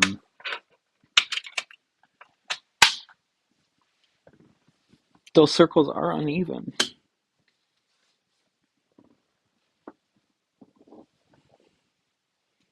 Okay, I'm not exactly sure where my pencil sharpener is. Here it is. So I got two different sets of pencils here, but we're just going to stick with these Faber-Castell ones.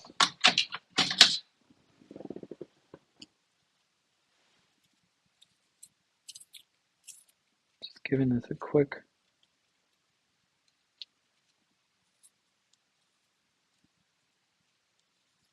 run through this pencil sharpener. It'll just be easier that way. I don't know, maybe I'll zoom it in a little bit so you can see better as to where we're at. Because I think we're just going to focus on this top part for now. And then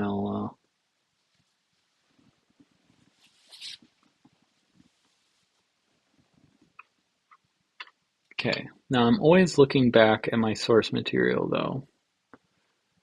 Like I don't think you can see my face that well in the camera when I'm down like this, but I'm always just like looking back at my source material. Because when you use these darker pencils, it's way harder to erase the mistakes. I'm going to hit some of these shadows. And I'm paying particular attention to the shape of the shadows, right? Like these may look like continuous lines, but they change. They do change. Should we fill in the little bird there? I think so. It'll be our little secret. Our little secret bird. Only you and I know about him.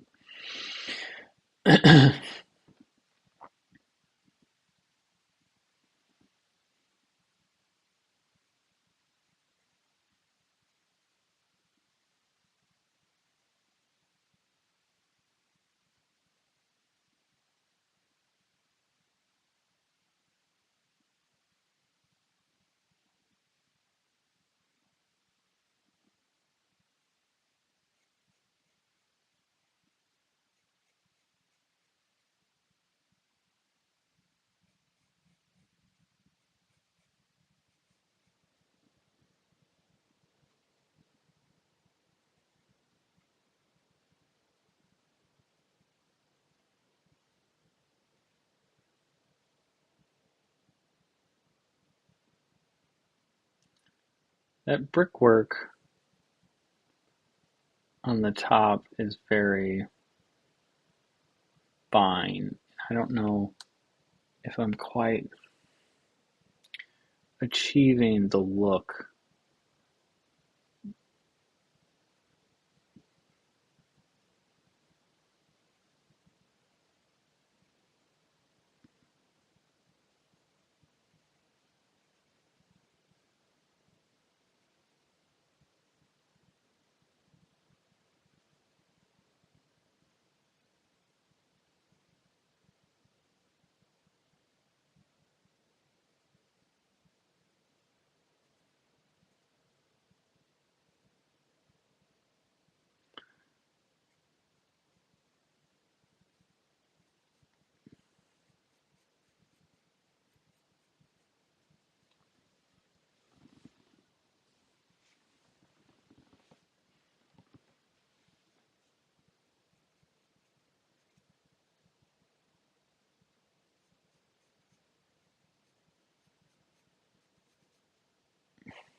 Not feeling super confident about how that looks, but I think as the drawing comes in, it'll look fine. But this is kind of what I was talking about earlier um, when I was talking about like ugly stages. So everything may look completely copacetic and bright, and then all of a sudden you'll start coming in with some things, and you'll be like, oh my god, I'm wrecking it, I'm wrecking the drawing, and stay the course. That's all I can say.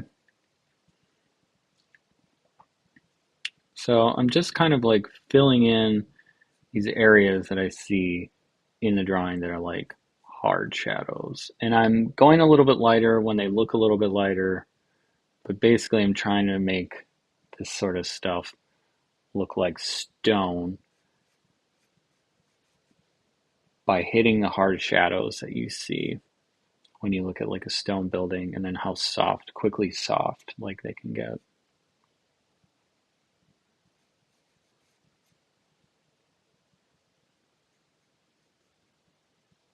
Yeah, it's looking a lot better.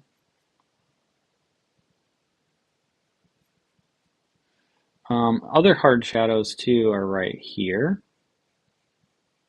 And you can probably see that a lot better because the picture, the source photo is a lot smaller for you. So you can see it's obvious where there's like hard shadows. And you can get that by like squinting too.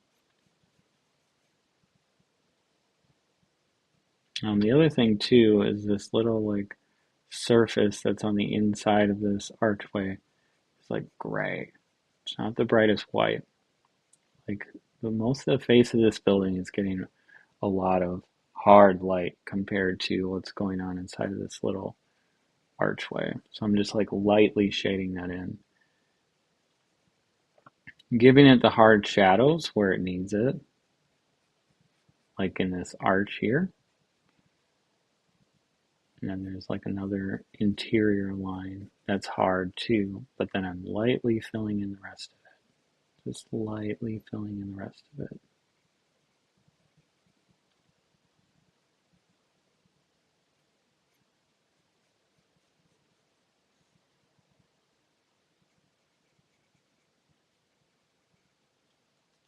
There you go.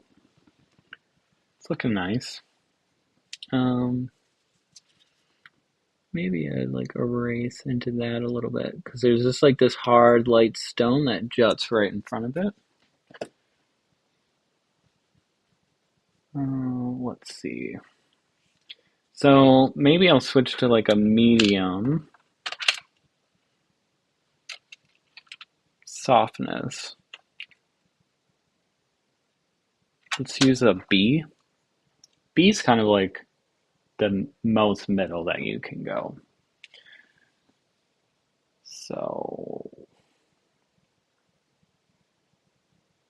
I'm going to use that to kind of give this terracotta stuff on the roof the gray color that it has, like middle tone. And I'm using it very lightly like a colored pencil and just kind of making a very vague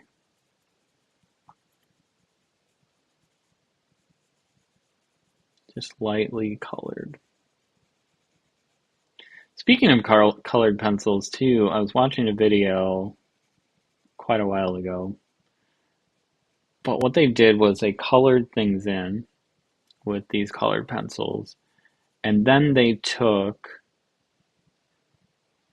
mineral spirits and painted onto the colored pencil, and it made this like interesting wash blending effect that looked really nice. And I was like, oh man, I got to try that. And I tried it, and it was fun. It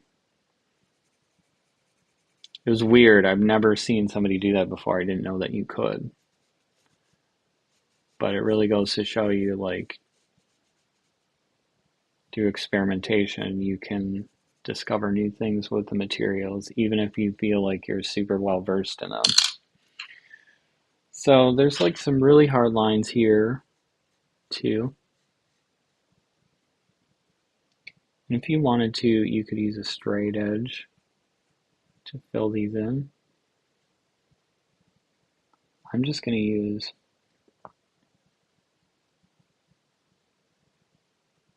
just like a lot of pressure and a lot of patience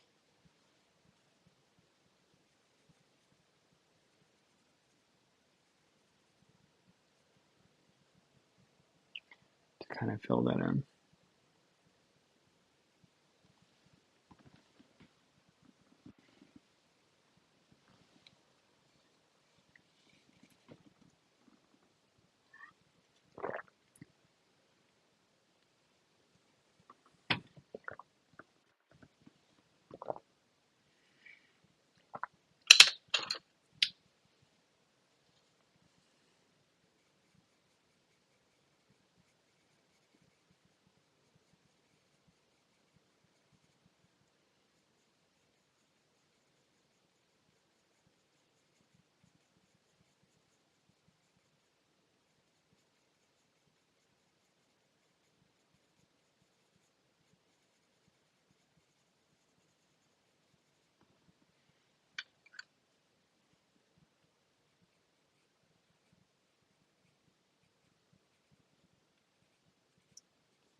Okay,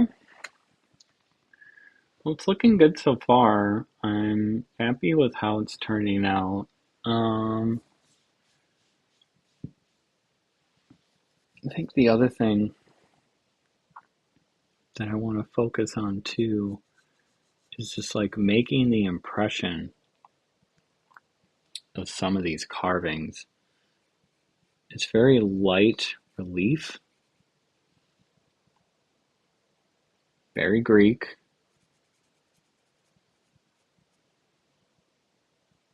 very like early Christian church.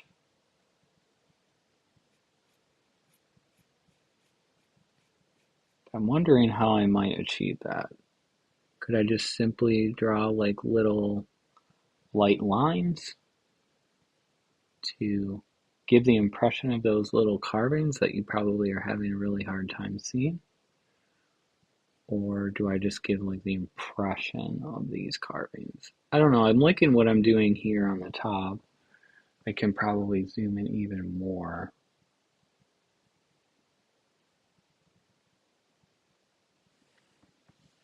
to kind of show you what I'm thinking of. It's not like the greatest time to do this kind of experimentation, but the entire drawing is an experiment. So I'm not going to worry about it, and neither should you. If you don't want to put these kind of like details in there, don't bother. But I'm going to give it a shot just because I like how this is turning out. So the very top of this drawing is, or of this photograph, there's like some sort of geometric pattern going on. And it's kind of hard to really see what it is. But it's like all of these little like squares, almost kind of like teeny tiny tiles. And I'm just going to kind of rough that in with this sharp pencil and just leave it be. Because you barely even notice it when you're looking at the photograph. So I'm going to make it so it's barely discernible.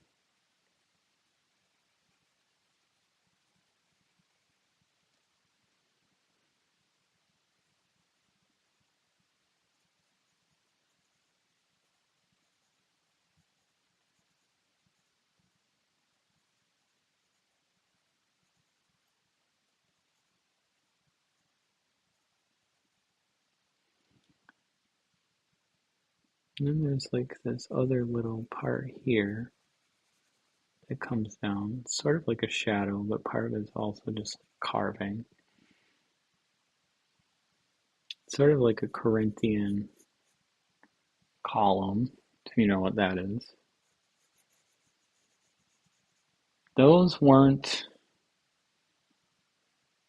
there's certain different columns, there's different types of columns in ancient Greece, and They all had their own style at the top, and Corinthian columns were one of them, but they were made in Corinth, which is a different part of Greece, not where Athens is.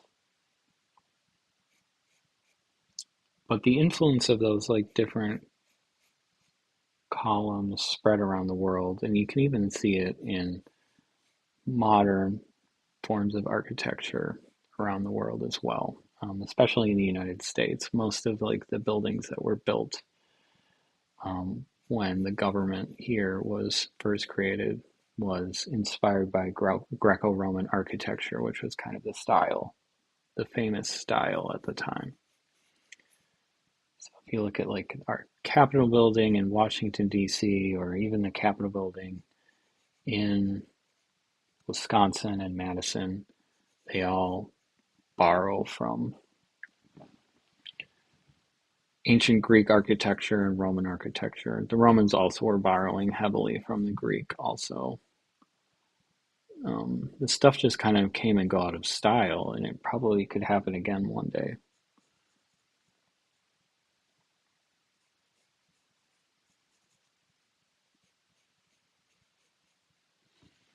Okay.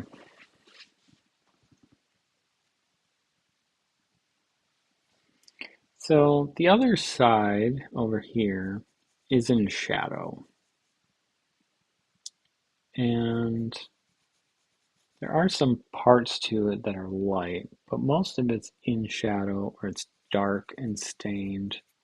So I'm just going to kind of start to shade that stuff in, but lightly. And then I'm going to hit this pencil a little bit harder to get some of those grooves that are in here too.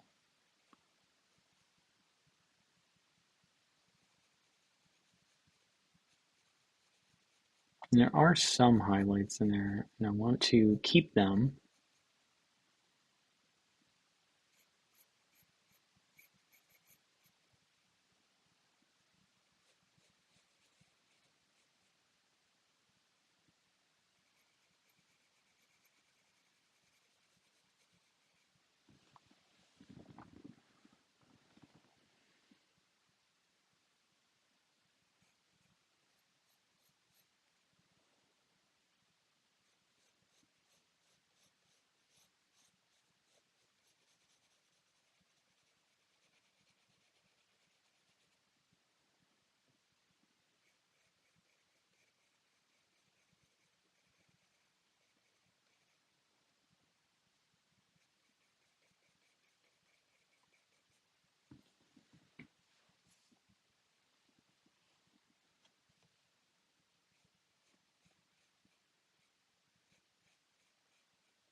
This is kind of where the penciling is just you have to just be light, especially with like this highly detailed stuff. I will say though, this cross is like comically large though. It's not that big. Maybe I'll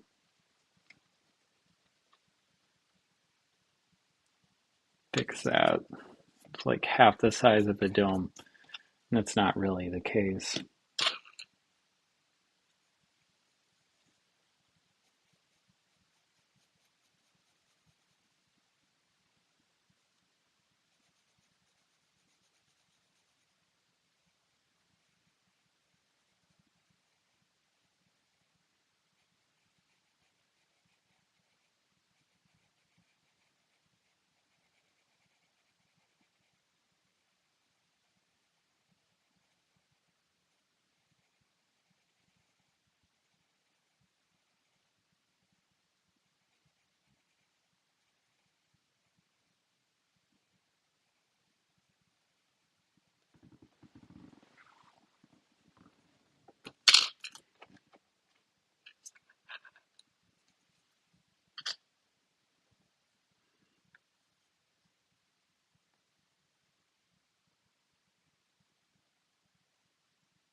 This part I'm just kind of coloring in these tiles as well.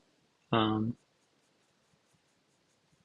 I am paying attention to which ones are light, because there is some sunlight coming through the trees that are over here onto the top of it and keeping it bright, but then the other parts are sort of in a light shadow. So I'm just keeping wary of that. And where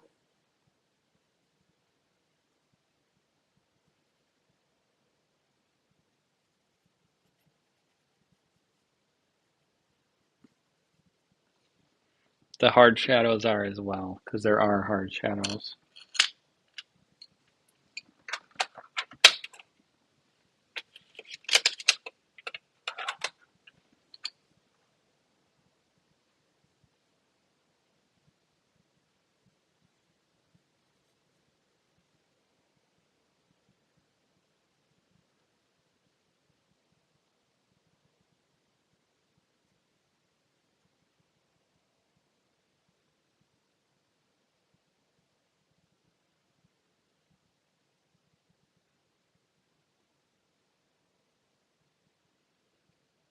And you can kind of get the impression of how these little terracotta things are by just hitting a few of these like hard shadows.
Now it just kind of feels like I'm excavating with this drawing,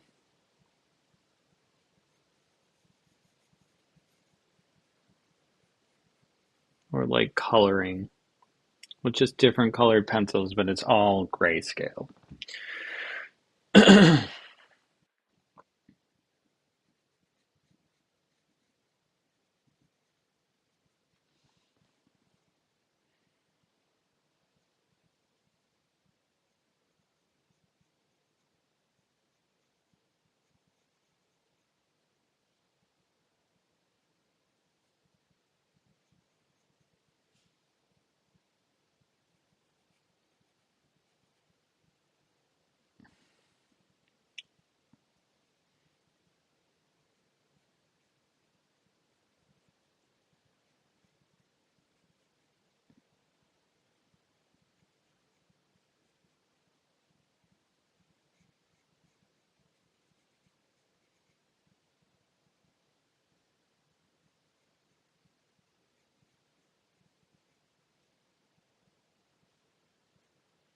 And again, I'm kind of getting these like shadow impressions. I'm not drawing like the full square that you see there. I'm just drawing just like these shadow lines that show up. And that'll give the impression, hopefully, of these like relief carvings that are along the top. And you can get like really detailed with this if you want to. Perhaps maybe I'm getting too detailed for this, but I don't know. I just feel like drawing right now and showing you all what I'm doing and the process. And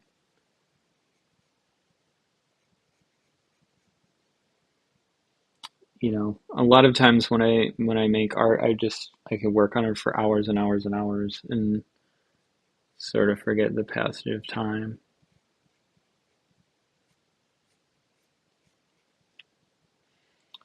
But you do need to take breaks. You do need to take a step back, particularly if something is um, giving you trouble. So if there's some sort of, and this goes for most things, if there's some sort of problem that you're trying to solve and you feel like you just keep running into a wall over and over and over again, take a break. And by that, I don't even mean like you have to take that long of a break. You just take like a 5 minute break, like take out the trash. Take a 5 minute break and fold your laundry. That's all that it takes. Um, and you could come back to the problem with new, fresh eyes and just like you could solve the problem immediately. Okay, so speaking of which, I'm going to take a break, but I'll leave it on this view. Um, and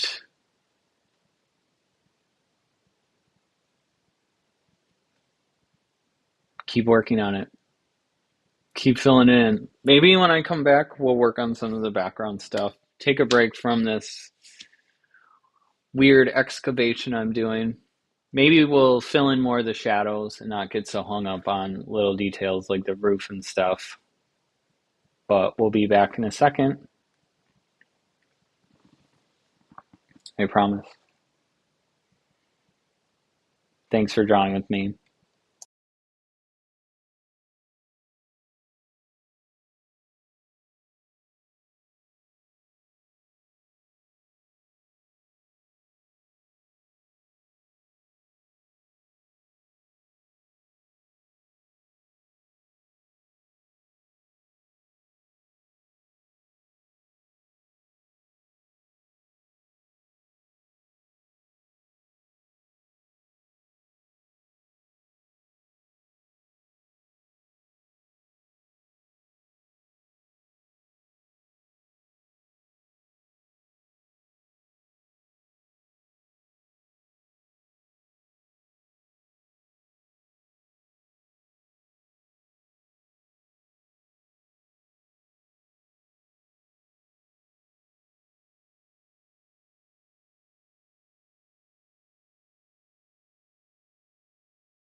Okay, I am back.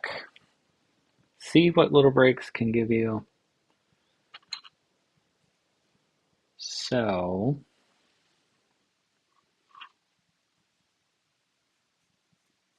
I'm just going to keep filling in the dark parts. I apologize for getting so in the weeds with the details. Let's just fill in the shadows. Now, the other thing that you kind of need to be cognizant of, I know some people are like, work on a drawing from left to right or whatever because your hand will smudge the drawing. And I'm getting some of that.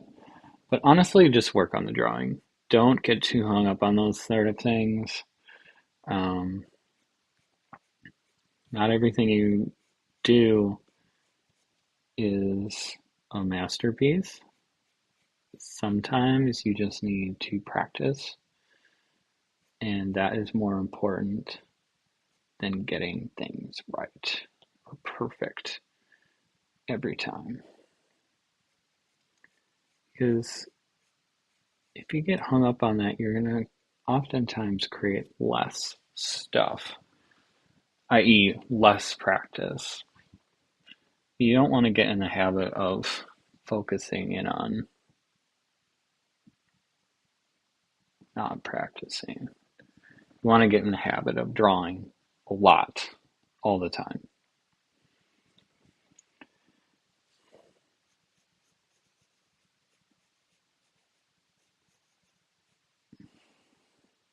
You see what I'm talking about? The softness of the pencils, though?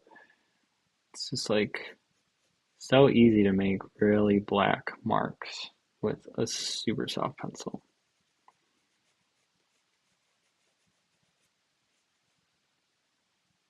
Okay, now I'm kind of filling in this shadow in this doorway.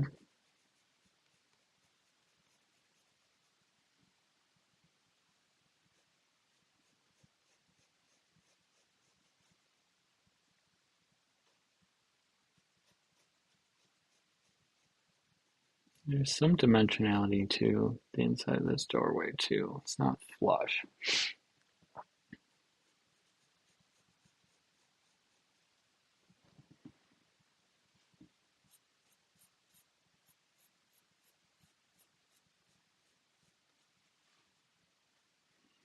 I'm still like not happy with how circular this is. So I'm trying to work that out, make it less of an oval, more of a circle. The other thing that we can work on too,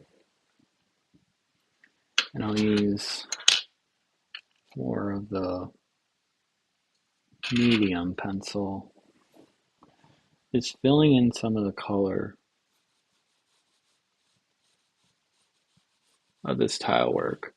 We really only made the cracks in between the tiles, and that's the way that you should think about it too. Those are the cracks in between.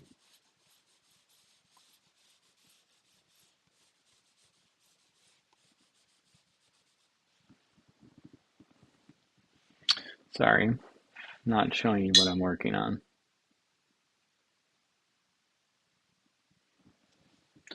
It's kind of hard because the camera is a little bit too far away.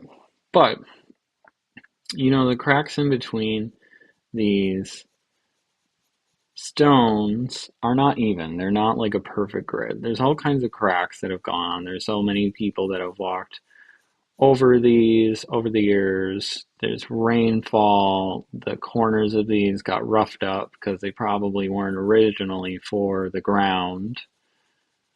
And they're repurposed stones, or at least they look that way.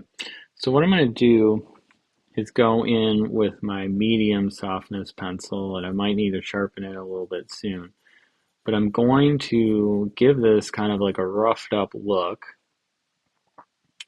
And there's dirt in between the stones, and there's all this rainfall that's occurred.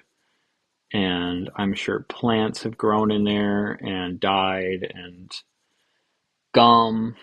People love to chew gum in Europe and spit it all over the sidewalk. In fact, like in some places, there's so much of that going on that they actually put in special garbage cans with lots of signs telling you in different ways. I'm sure it has to do with the people that live there.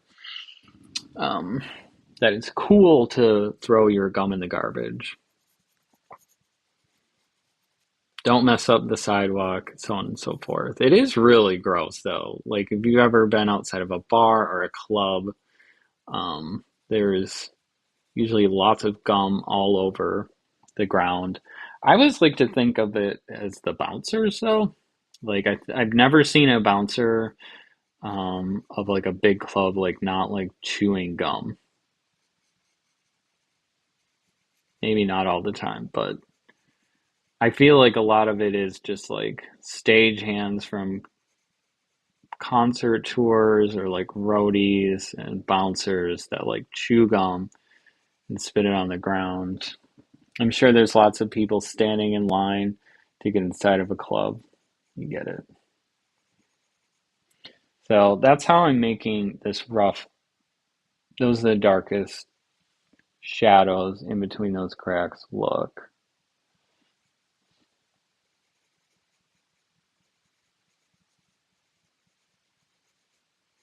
And I'm still trying to do this lightly, but this is like a soft enough charcoal that like darker lines do come in. I am always kind of looking at my source material, not brick by brick, but just giving a general impression.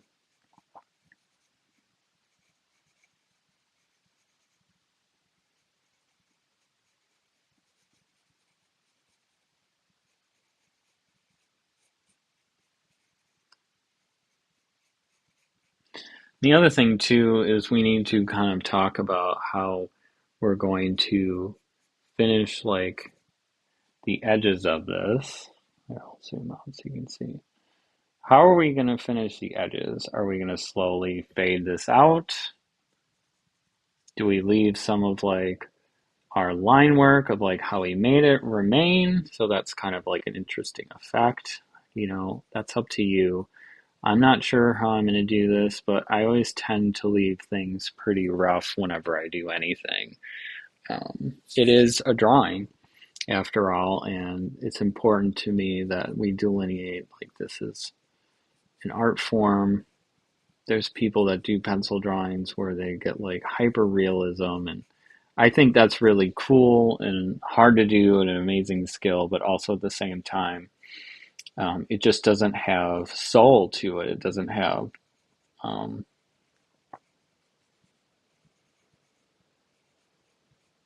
it doesn't feel like a drawing anymore.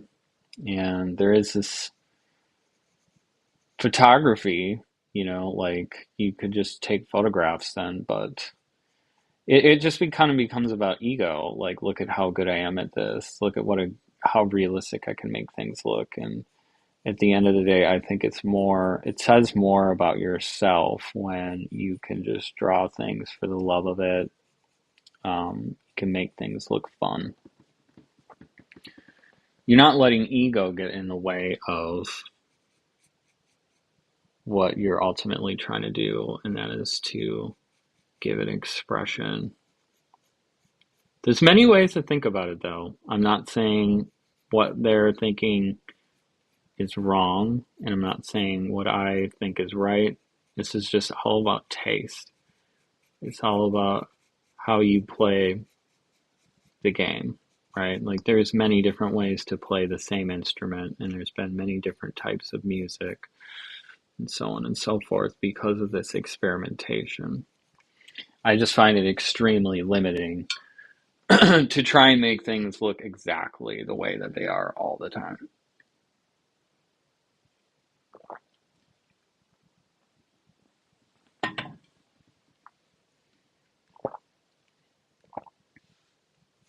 But I do really enjoy seeing like those videos on Instagram of people doing some really amazing drawings with graphite. Now, could I pick out whose it was based on the style from a lineup? No, not really. Not generally speaking.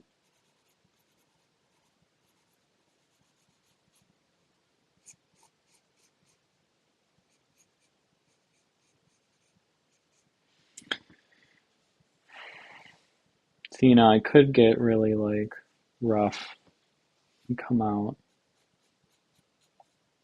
like that, and just leave it like that. That could be cool. I don't know. I don't know what I'm going to do yet. The other thing too that we need to think about, if you look at the drawing, the tiles all are different shades of gray.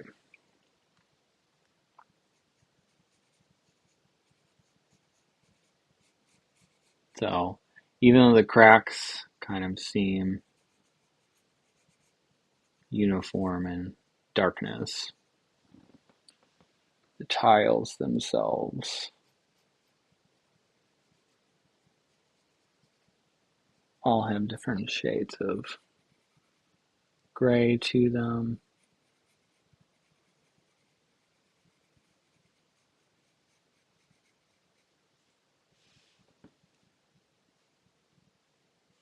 Yeah, I don't know.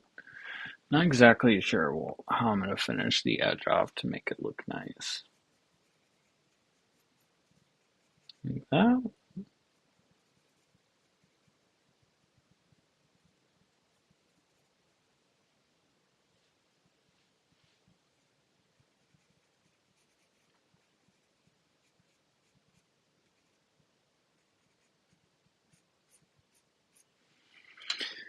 It's like the closer you get to the chapel, the more things are in focus. The farther away you get, the more abstracted and blurred they get.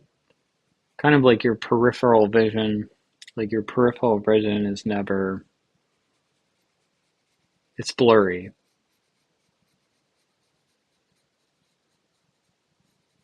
Um, there's one theory about the Mona Lisa. So when you're not looking directly at her, you swear she's smiling at you or that she has a smile.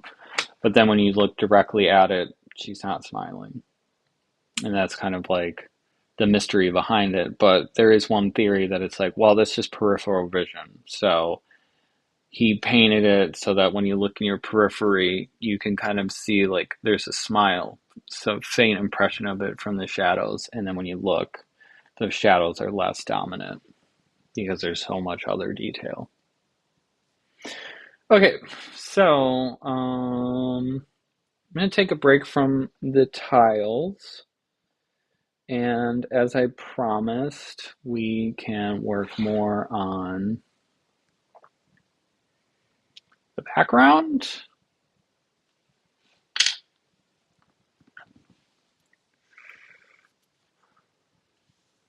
I don't know.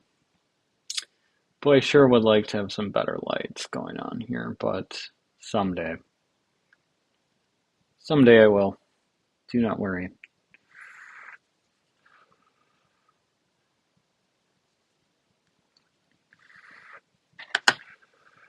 We could do something interesting here for a second. We could maybe work on this bush that's over to the side, right here.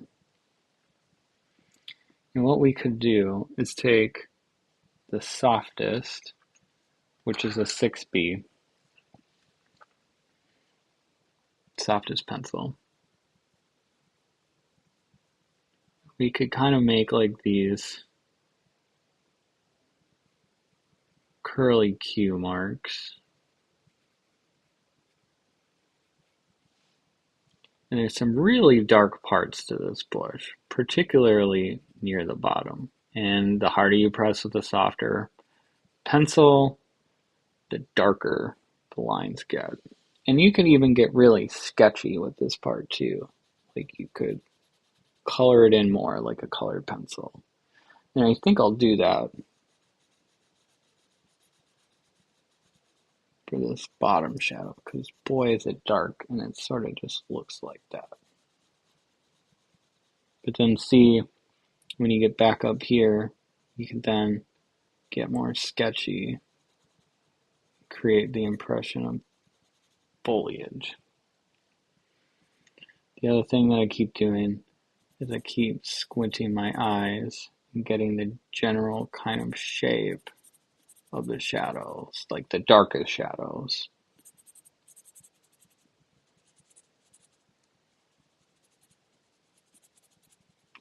because then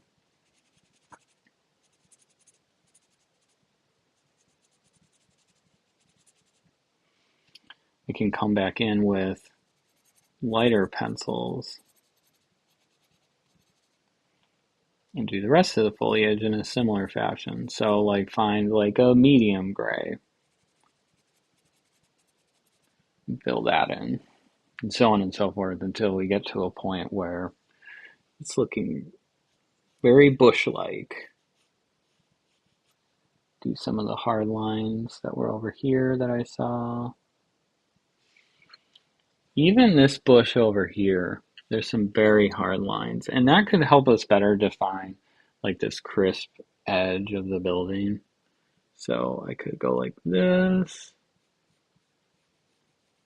just really delineate.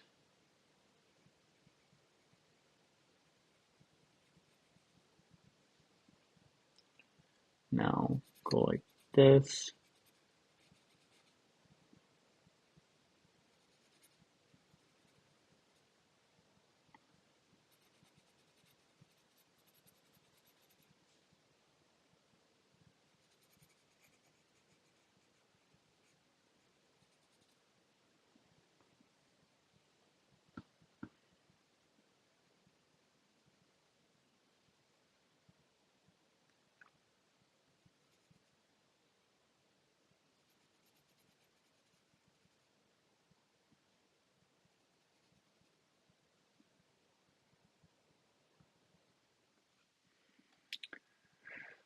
Oh yeah, that's pretty good. Um, I don't know if I necessarily want to put in that light post, but I could. And I think I'll do that with this business card as a guide. Let me get straightened up here.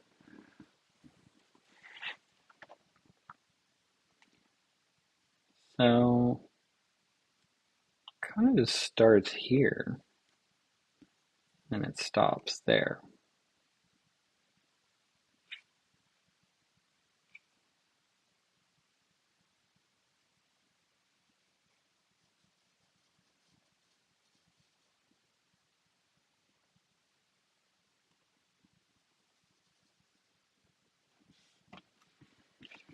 That's like where that street lamp is. And I think what I'll do for the rest of the street lamp is I have a very sharp 4B, which is one lower than the 6B in softness. And I'll kind of just draw in this very symmetrical shape that represents the bottom of the street lamp. And it's like these little details too that can really give off the style of your drawing.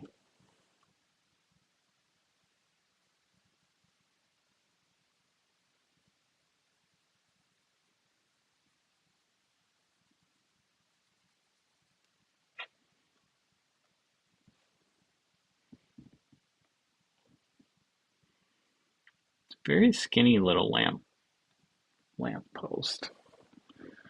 But yeah, that's a pretty good start to our lamp post. If I wanted to get really crazy with it, try not to lose what I got going on here.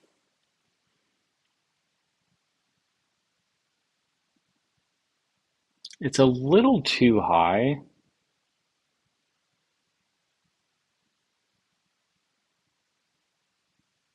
but I don't think anybody's gonna know.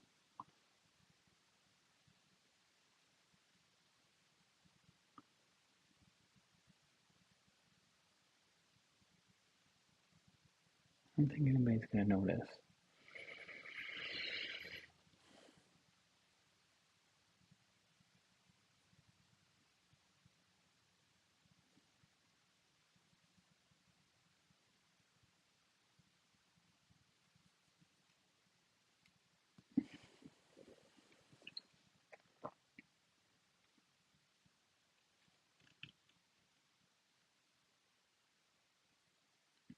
kind of fudge that one at the top because it doesn't have that little line through the middle, but that's okay. No one's gonna notice.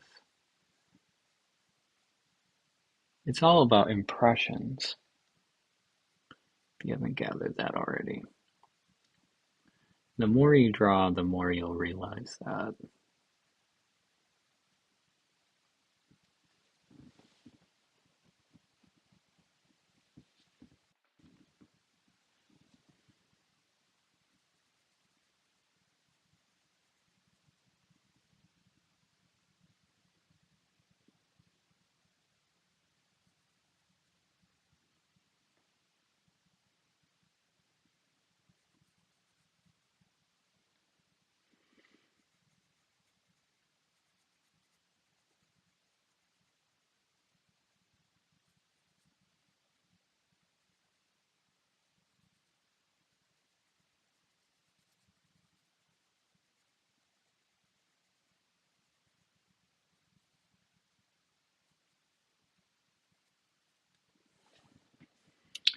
There you go.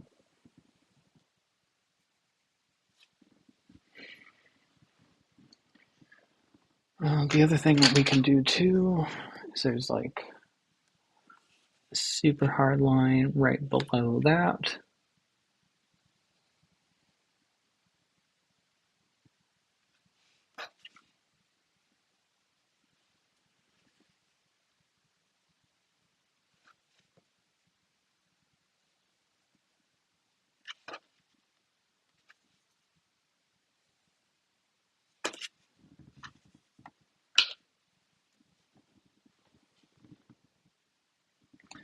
And here we go again, getting way into the weeds of the details.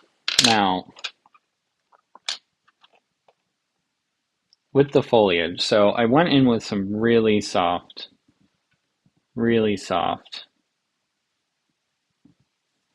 pencil. Well, that's not going to work because you can't see it.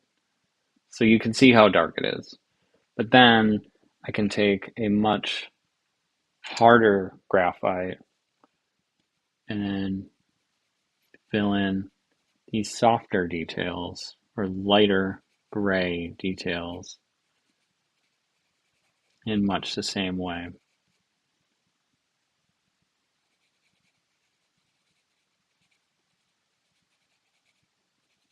Now give our bushes and our foliage a lot more dimension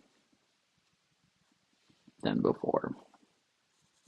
Like you wouldn't just go in and make it all black like a black bush. You could, I guess, but if you really want to give like its shape,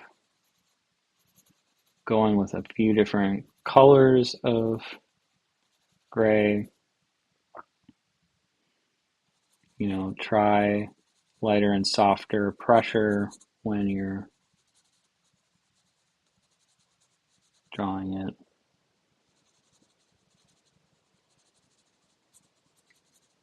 Keep looking at your source material and seeing what's there and give the impression of it.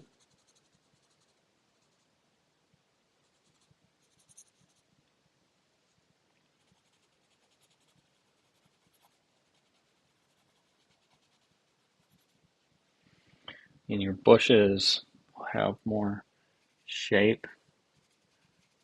The other thing you can do is just keep in mind there's light spots.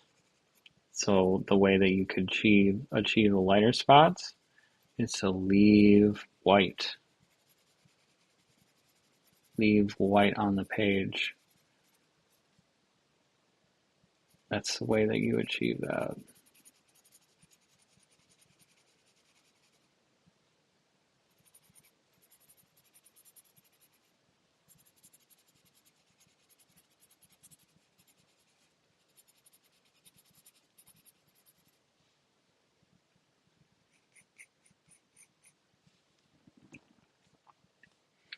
Okay, and then I'm going to fill in some color. This is grass that's on the side. I'm just going to fill that in with just some like hashing, like a gradient where you start darker and then come in lighter as I move away from the bush. So I want it to make it seem like there's a shadow on the same texture. Here you go. That looks pretty decent. I guess I would just keep filling in with the pencil different gradients here.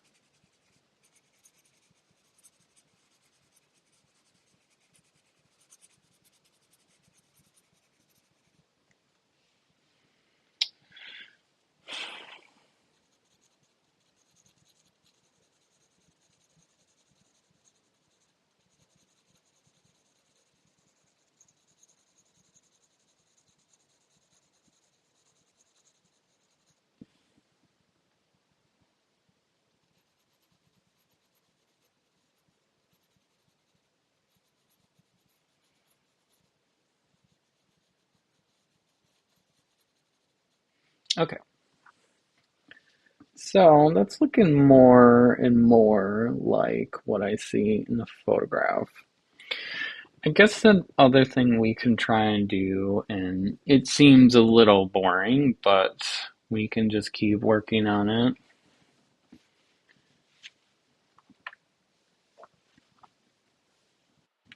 Hi, Amanda. Welcome to like the second stream that I've done. Um, yeah, I think I'm gonna work a little bit more on the grass on this side. If you're interested in drawing streams like this, though, feel free to subscribe. I also have a lot of videos coming soon about different places that I traveled to in Europe. Um, those will be coming out soon.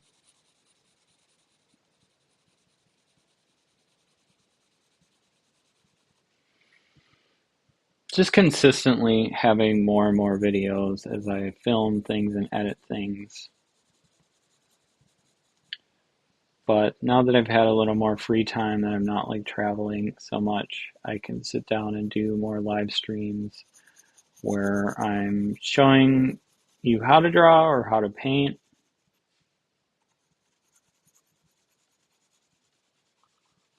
Some very useful knowledge that I can pass down through my YouTube page.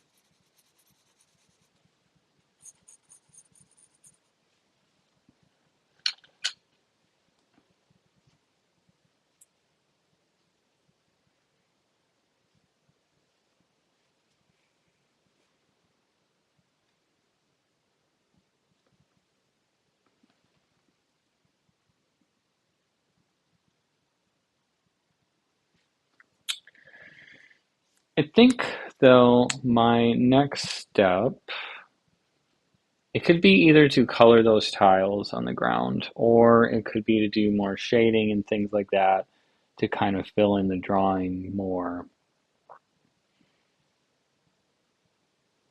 I think I might do that. So my pencils are getting a bit dull, like my softer ones, which might not be a bad thing. But I think the other thing that I'm going to do too is I'm going to take like a piece of notebook paper and just drape it over the side of this so I don't smudge.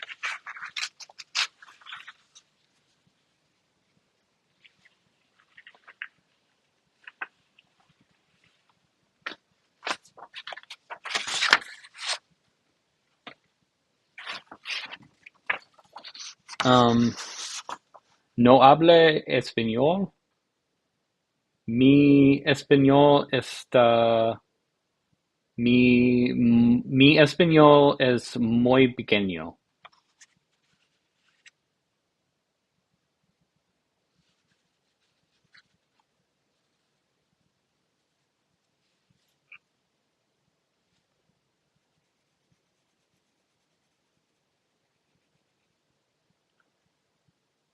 Nice shade in this.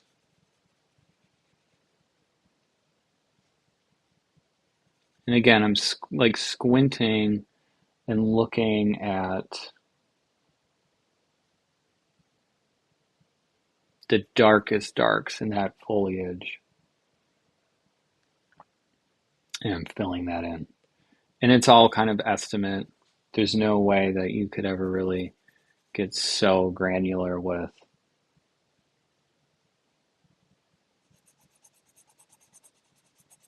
it.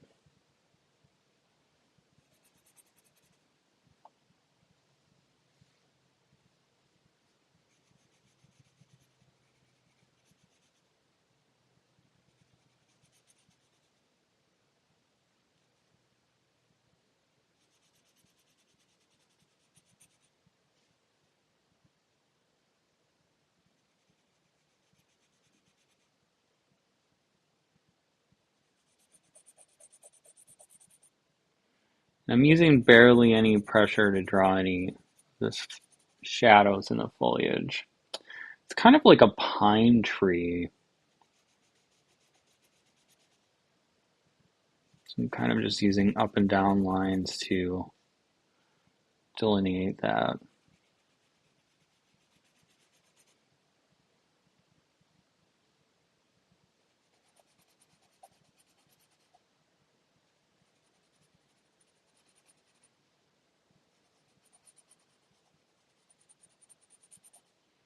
And I just kind of keep looking back at my source material and squinting my eyes, kind of see the exact shape. The kind of interesting thing about this sort of situation is you can do like super dark and then you can do like the same type of line lighter, and it just creates like all these like weird depths into it.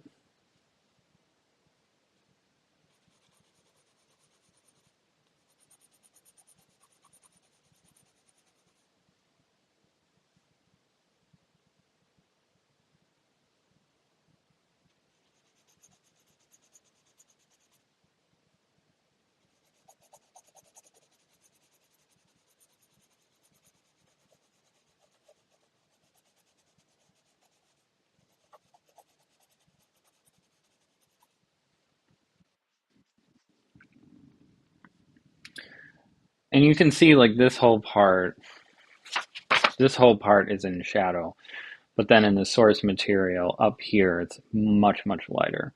There still are some darks. You can blank those in. If you kind of squint your eyes, you can see it sort of like makes some darker up here, but it's still not even as dark as it is down there.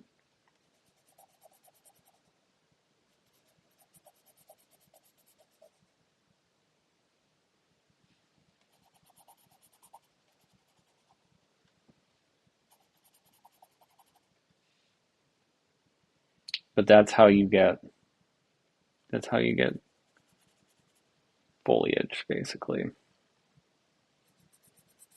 Foliage can be harder just because it's such like a staticky looking thing. It's very complex at times, especially with different trees. With painting, they make specific different brushes for foliage just because it can be really hard to get the right impression. But with drawing, I mean, it really is just like getting the shadows. And honestly, realistically, if you got the darks really like correct over here, you probably wouldn't even need to do so much of the lighter shades. You know, it would still give like the impression of like hard sunlight on the foliage. Okay, I'm gonna come back with this piece of paper though. Again, the piece of paper is just to stop like smudging or anything that might come about from this.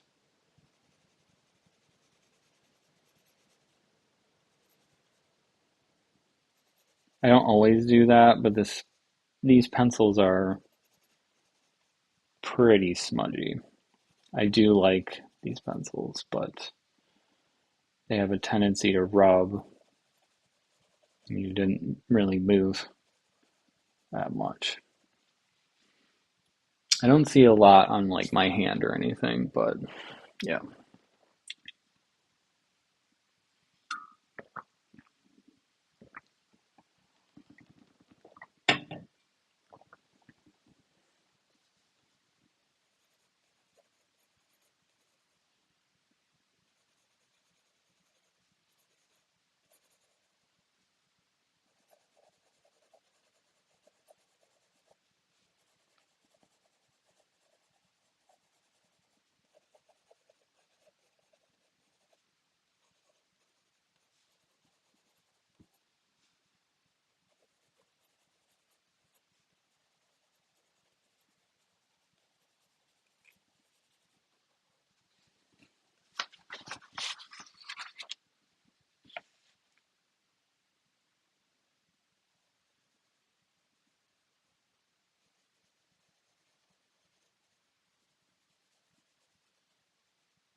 Okay, I'm just gonna take a second here.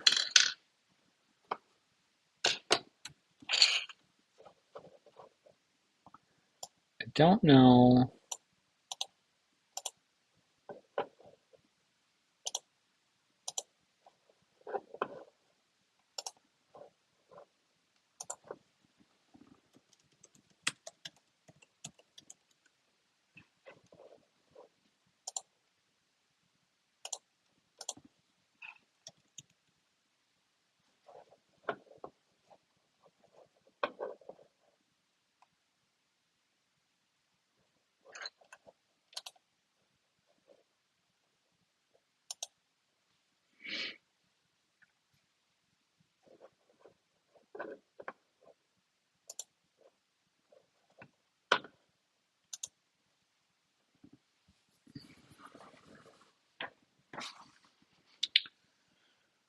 So some of the other details in this that might help are there is like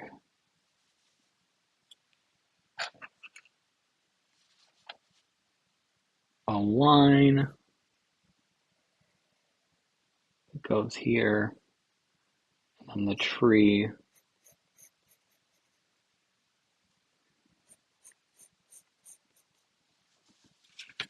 The tree is right there.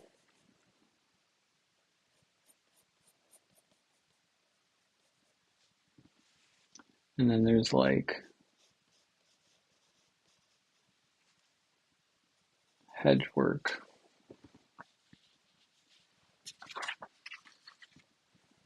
Hedge work right here.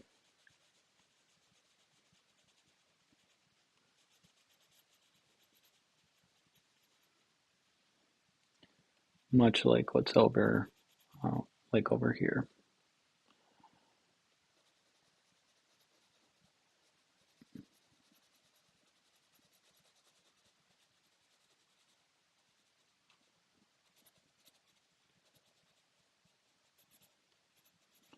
And it's sort of less important to the drawing itself.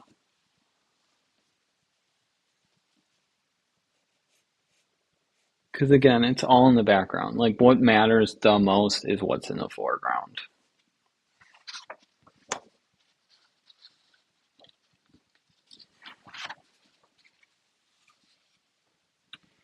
I guess I'll keep using this piece of paper though.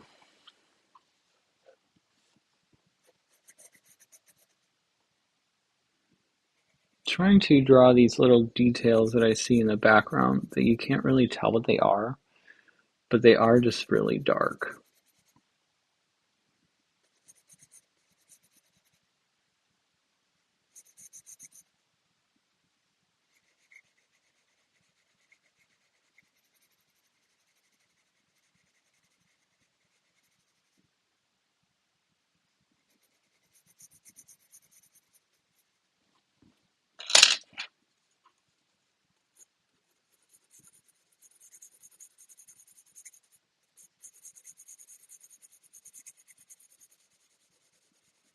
Those are deep, deep foreground.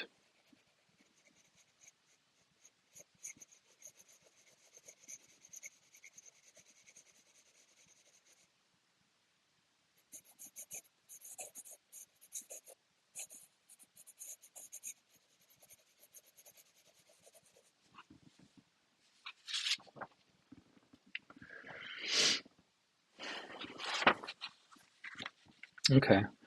So another thing that we could do, well, I don't know if I'm like super happy with that area right now, but just keep going. Maybe coloring some of like the building in.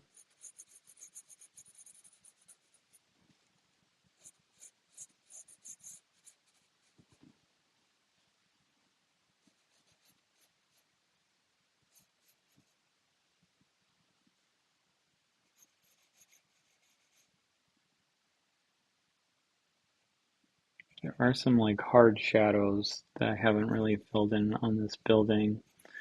And that might help this become more of like a focal point of the drawing.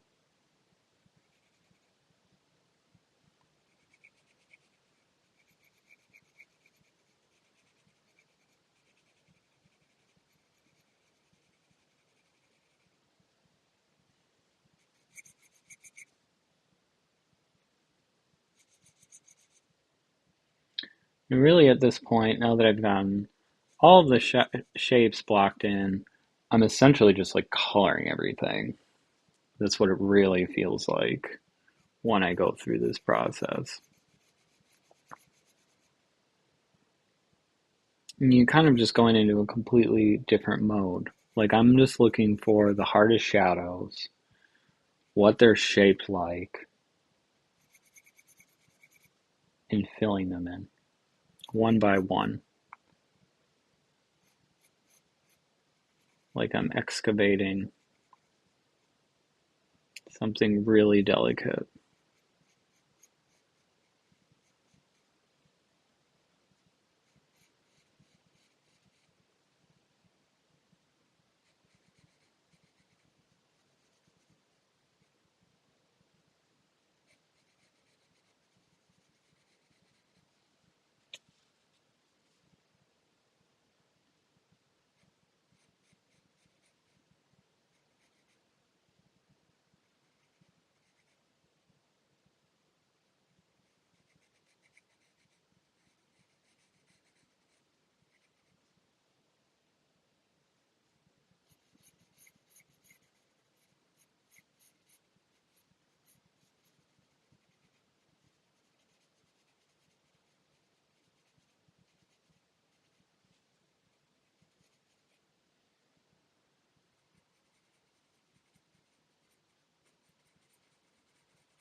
The other thing too that you kind of notice when you're looking at the source material. So this side of the building is in shadow, and that also goes for this area down here.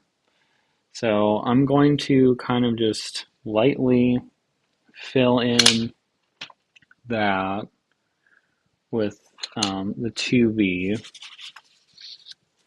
I'm just going to fill it in like I'm coloring it. Okay, I'm using like the side of the lead and just kind of like filling it in lighter than those lines, but really making it obvious that this side is in shadow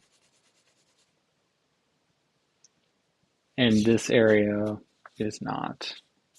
And I'm going to kind of do like a cross hatching, make it closer to the building.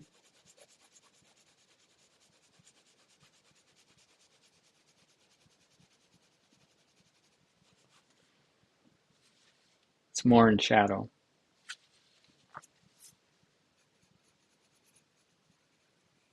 Fill in these stone lines a little bit more.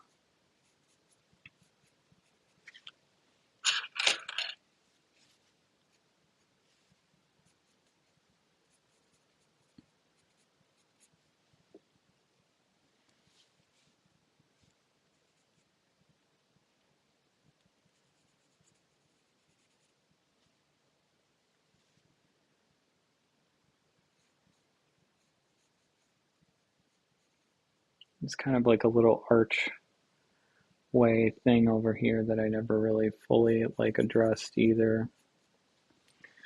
Just going to give the impression of that.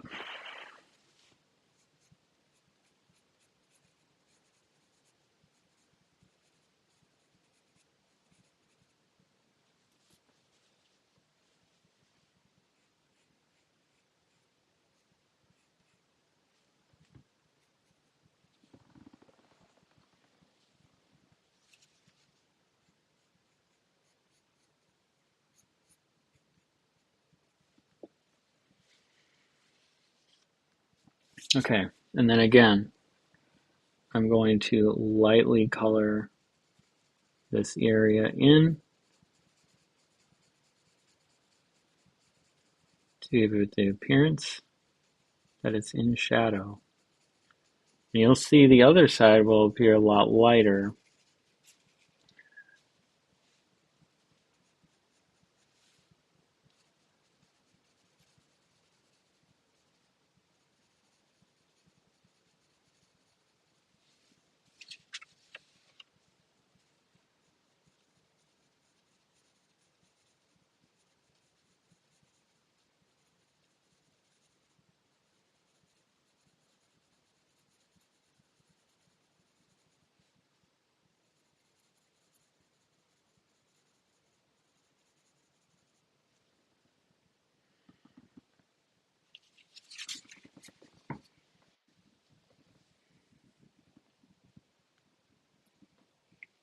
Oh, I might have to take another break though. My neck is sore.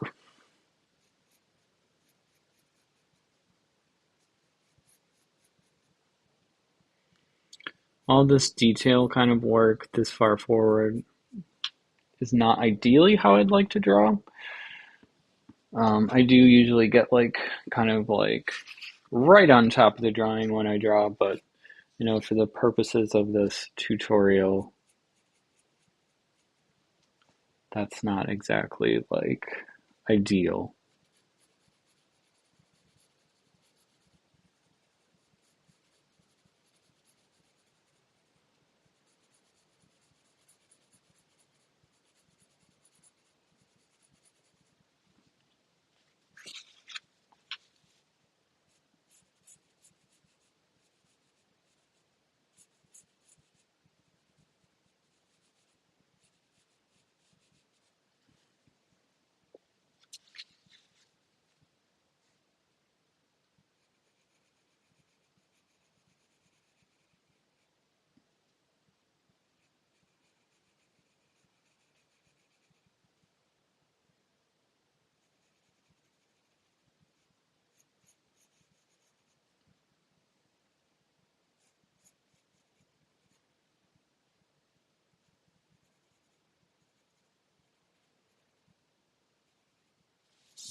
But yeah, there you can see it appears a lot more like in shadow because of that.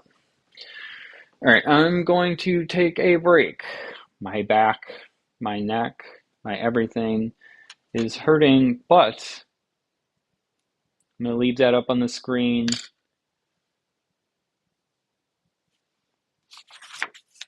so you can catch up, so you can draw it, so on and so forth. You can draw it. I know you can. You got to practice. This is how you can draw something like this. You just have to just start. You have to practice. You have to see what works for you. You have to experiment with the materials. You have to make marks. I'll be back.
Okay, back at it. So, I think what I'm going to do next is pretty boring but necessary, I believe. These uh, um, stones in the foreground need to be colored in because I just keep thinking about it and I'm just going to do it. So, they're not all the same color, as you can kind of see. They're all doing their own thing, and it's because some of them are really dirty. It's because some of them are different color gray. Um, Marble has gray streaks and veins that run through it, and so it's not surprising that like they're not uniform because these were taken from other buildings that once existed or stood.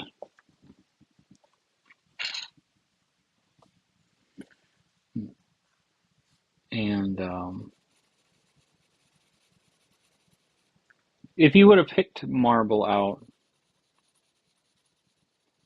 for a building, you probably would choose marble that's right next to each other so that it looks a little more uniform. Kind of like choosing like countertops, right? Like not all marble looks the same. So that's kind of what I'm getting at here. They are all different colors, different hardnesses, and so on and so forth. So some of them may have gotten eroded by footsteps.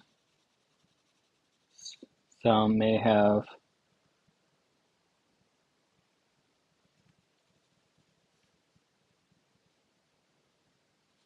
soaked in more dirt than others and you couldn't clean it out.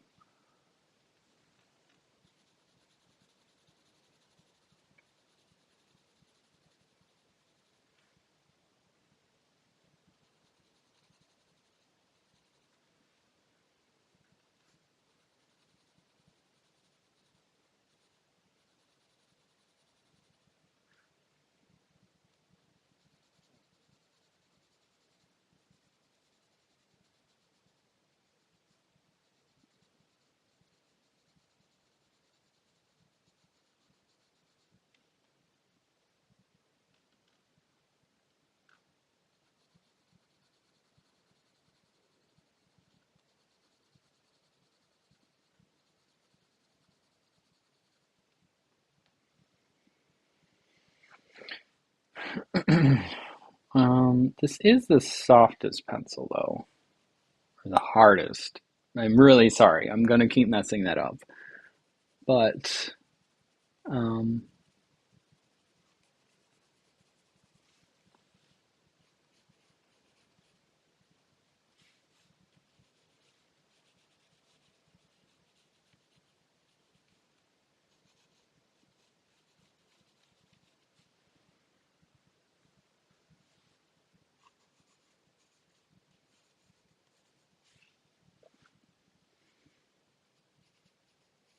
I am really tempted to kind of like put a very light shading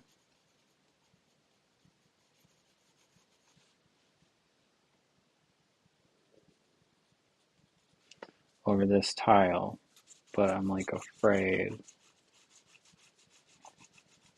that it's going to mess with things. I'm doing it. It doesn't matter. I'm just doing it. That's how drawing is. This is drawing.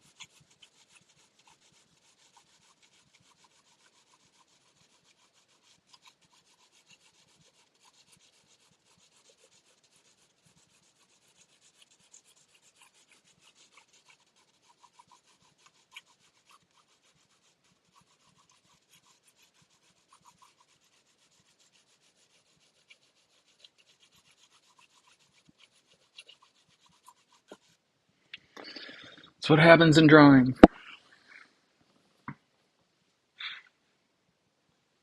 Okay, so it's looking like something, and that's pretty cool. I'm excited.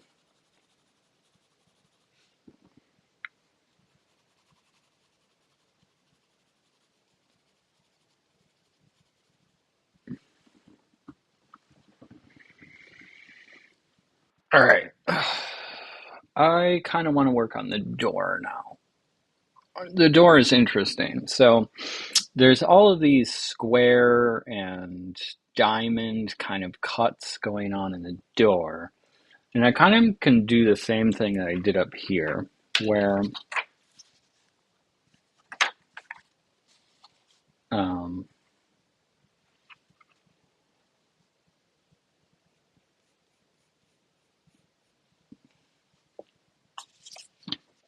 keep taking the piece of paper away and then bringing it right back. Can give like these impressions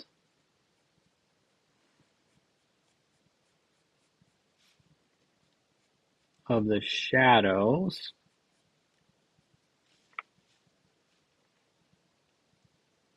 It's going to be a little hard because that woman is standing in front of what would be a lot of detail, and I do not intend to draw her. You are welcome to draw her. If you find that this will make it easier for you, go right ahead. But I do not want to draw people in this drawing. It's hard for people to draw people for whatever reason, and I don't want to frustrate the people that are not ready to take that leap. We will draw people. We will draw them.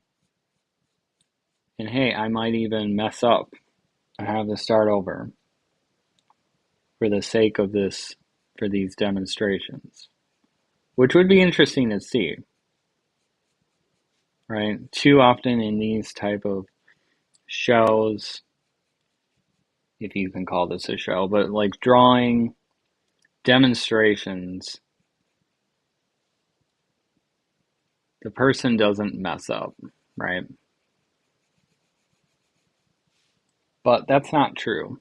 Um, Mistakes happen. The more mistakes you can make, the better. The faster you can make mistakes, the faster you're going to get better because you learn from mistakes.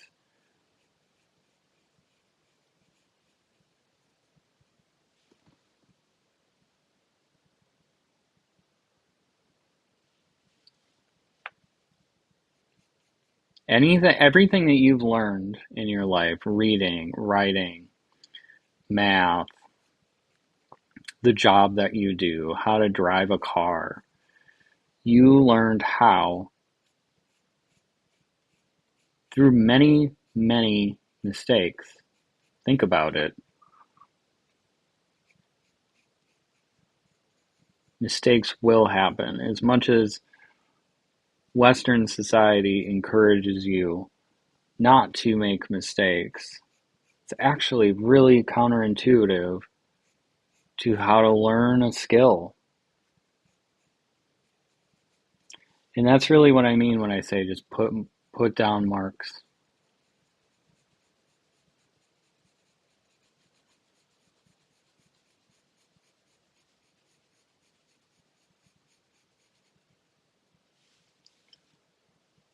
See what happens.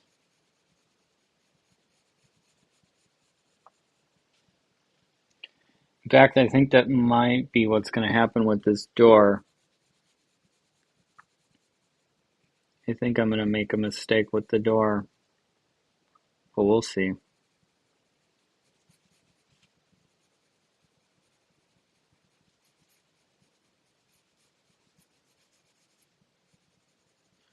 The door is much darker.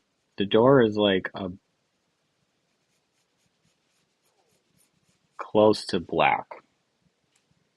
And so I'm not exactly sure if I already kind of messed this up or not, but we'll find out in a second. So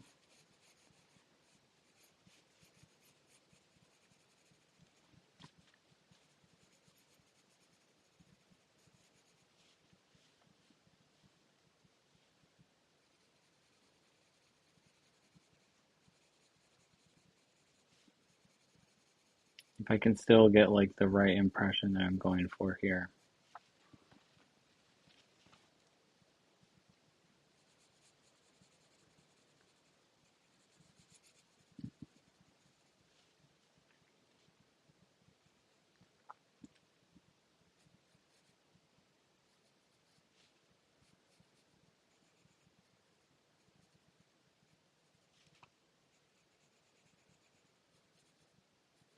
See, now I think that was too dark, maybe.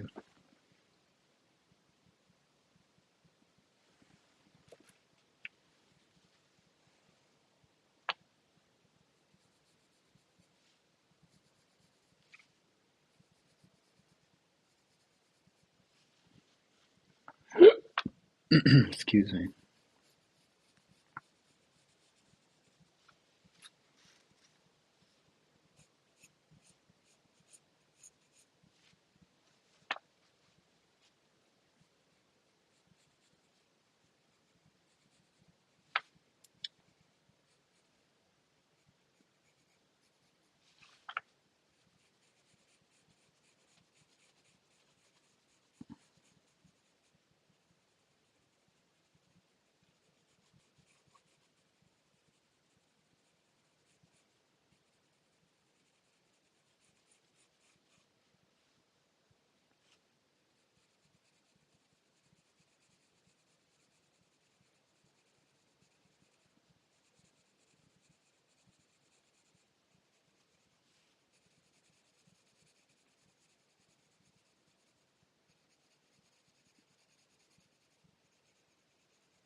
Hmm.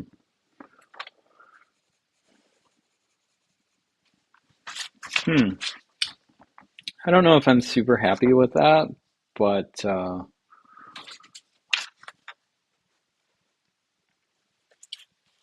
it's okay.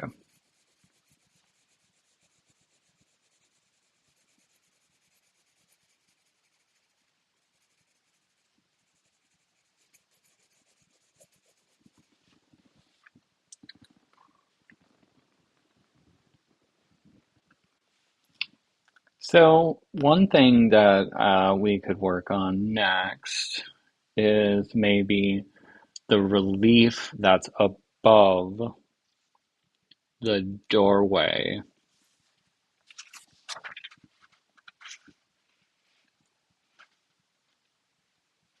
which is interesting. So, it's dirty. The relief is very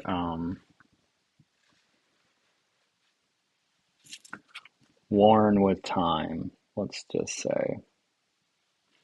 So, what I could do is draw all the dirty parts, believe it or not.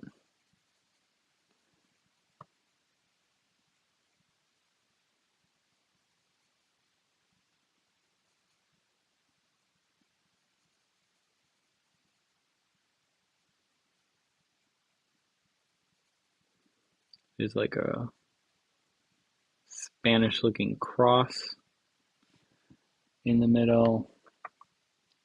There's an elaborate rope design, which we can very easily just give the impression of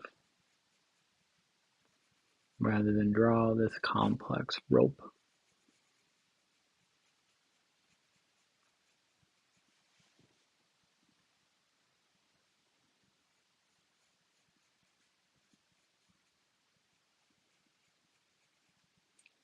Work smarter, not harder, is what I always say.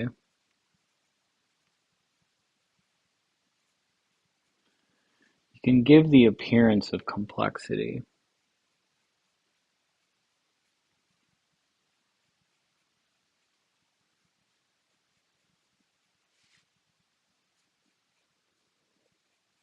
And I think that's better to do than to agonize over detail, especially like with pencils, because it's just like if you look at the shape of the pencil tips, like they rarely are sharp enough, like unless you just constantly sharpen them, they get dull and rounded. So you can't really get like this super finite detail. Like it's just that's not how it goes. I mean, the other thing too is if you wanted to get really, really detailed too, you'd almost need like a microscope. All right.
Really like though how there's these like straight lines that can be cut out of some of this using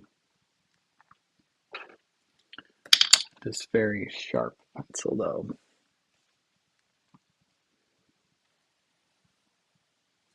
And it's kind of what I mean by like going back to like details. Like this isn't always possible. Like, yes, this pencil is very sharp now. I keep like rotating it to get back onto the point. But that's not always going to be available to me.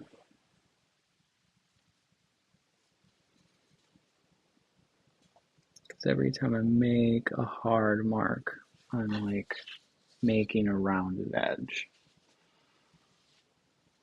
on the pencil.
Very, very interesting stuff.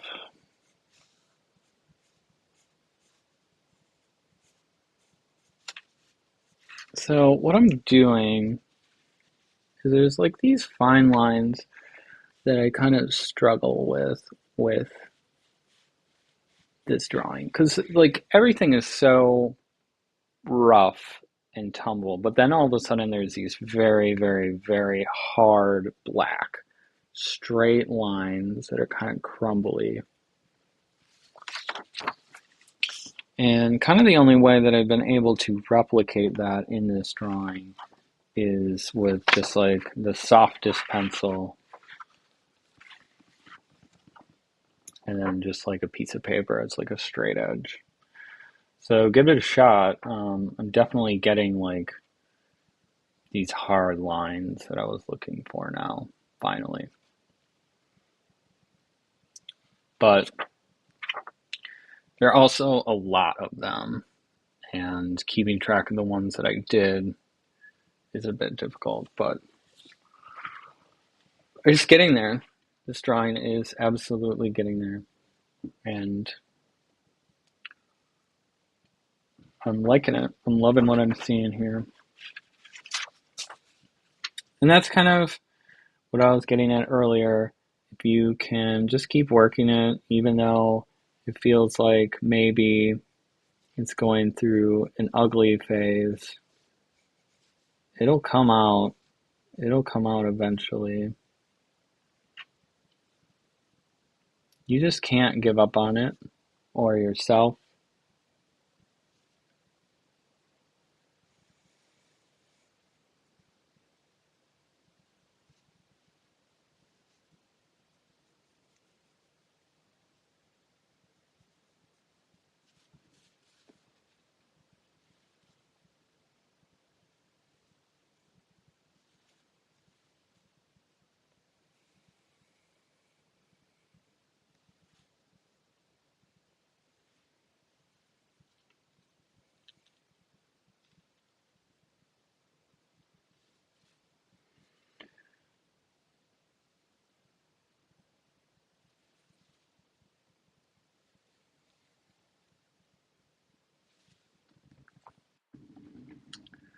Drawing is hard, but like you can learn it.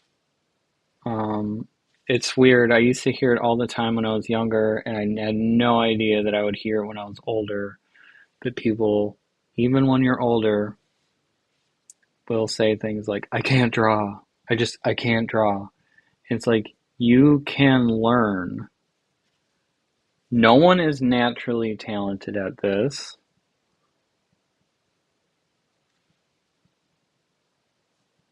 It's just not how it goes. There's people probably that naturally are more interested in drawing or have more of a tendency to draw more often than others, but that doesn't mean that they were born naturally good at this. It came through practicing. Artists are made, they're created, and they're created through themselves creating.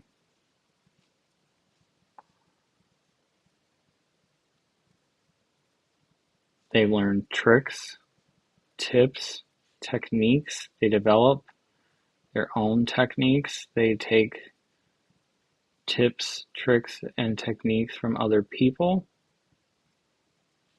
They look at other people's artwork.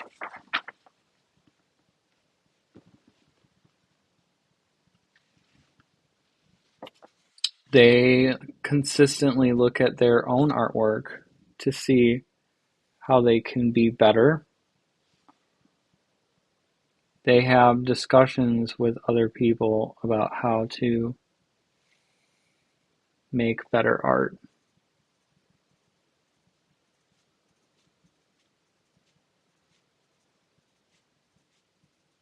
They teach, not always, but they teach other people, just like I'm doing right now, because they learn from other people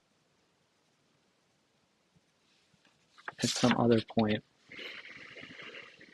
And that's important. That's really important. Very, very important, in fact.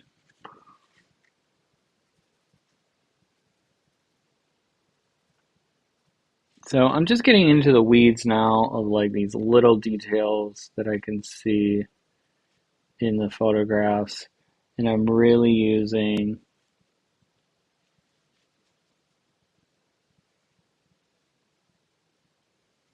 this straight edge to my advantage. Not only am I covering up what I've already drawn to stop it from smudging, but I'm using it to get these super fine details just honed in.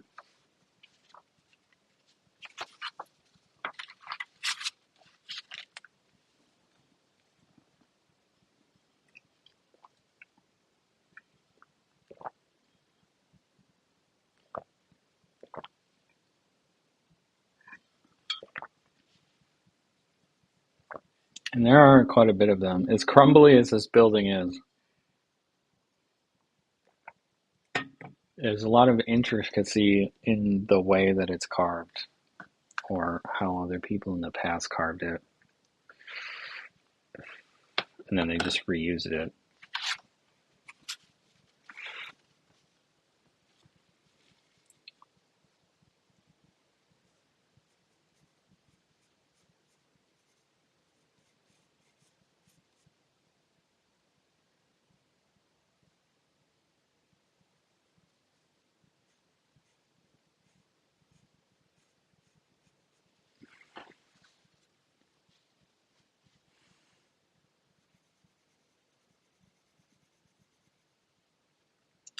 This is that piece that I was talking about where it's like they filled it in around it with some mortar or something.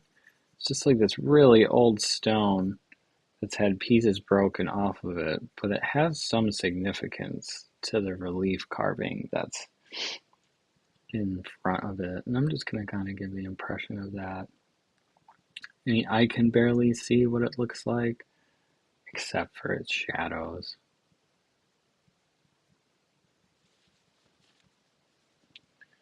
And then there's kind of another one next to it as well. It's like mortar, a lot less, but there is some.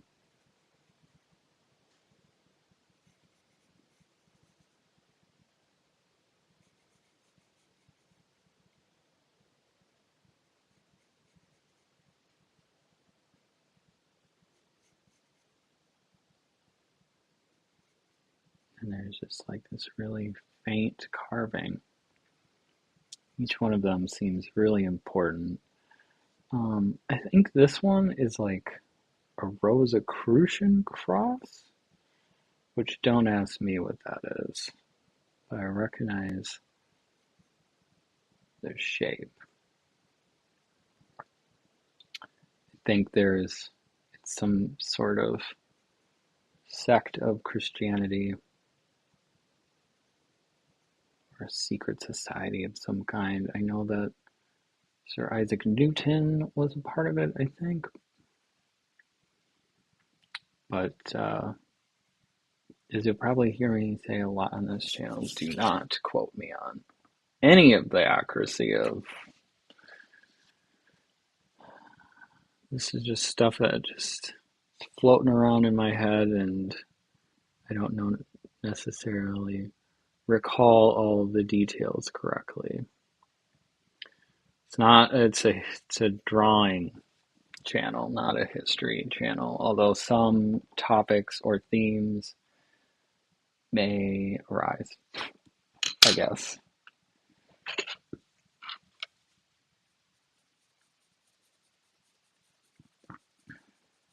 Especially if you draw an old building.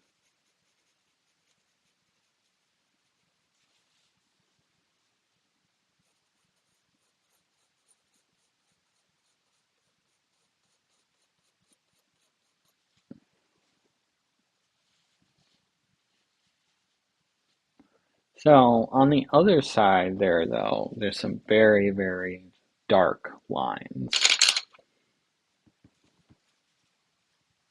This whole part over here is like in shadow, which I can probably darken with a B pencil.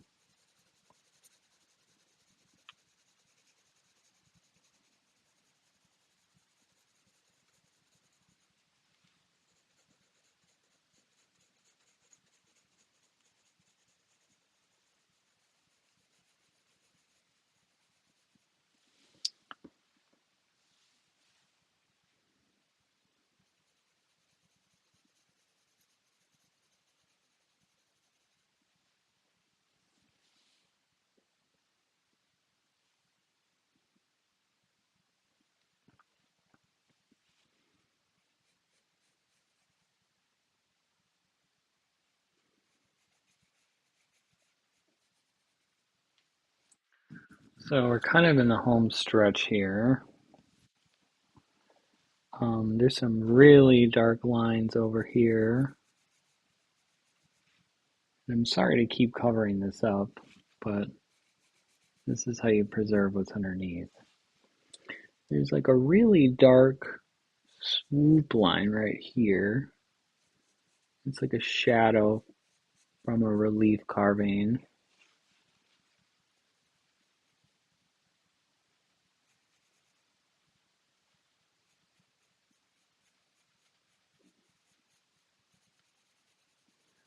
And then it's all shaded in again. Amanda! Hola, ¿cómo estás?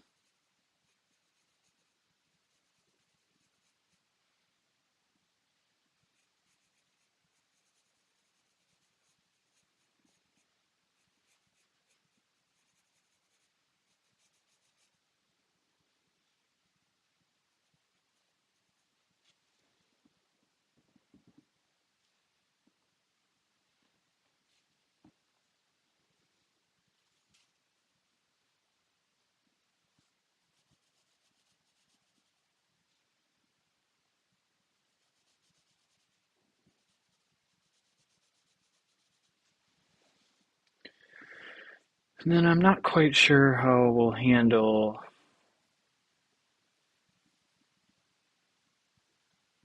the front of this. So, I mean, we're nearly there with the drawing.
Once again, these carvings are really hard to navigate, so I'm just kind of giving the impression of them, like where the hard shadows are.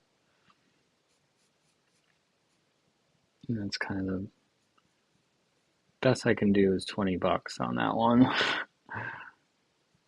Like I said, short of having like a magnifying glass, ultra sharp pencils all the time, it's just not going to happen. Although I will say there is some symmetry to these shapes, and I am giving just like a rough generalization about the shapes. It will, at a distance, just like in the photograph, give the impression that we are looking for like some sort of intricate carving, which it is.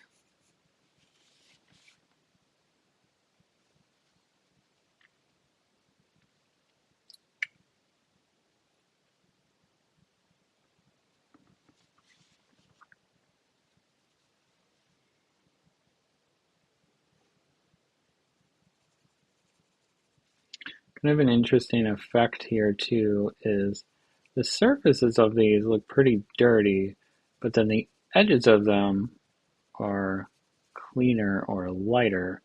And I'm wondering if these, every once in a while, get some sort of cleaning. Interestingly enough, when I was in Paris with one of my friends who's been to Paris many times, noticed that some very famous buildings were cleaned, and they must have cleaned them, she thought,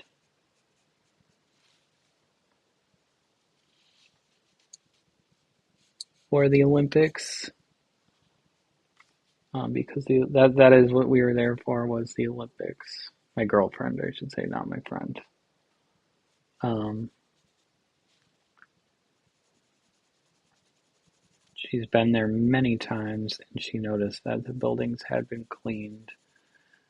Um, and I was kind of curious, like, did they get really dirty from when gas used to be leaded, or is it literally just does not matter? They just get dirty from the pollution, the general pollution.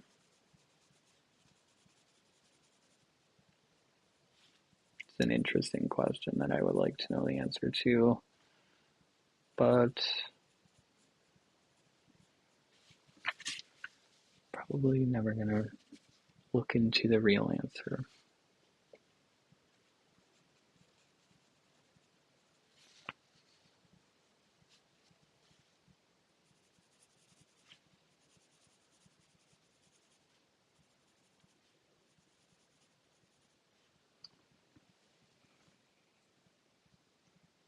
It's getting there.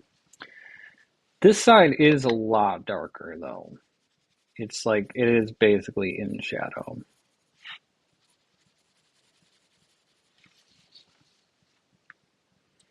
And this side, even though some of these parts look pretty scrappy, it is brighter. There is more light hitting this side for sure. And I want to keep that.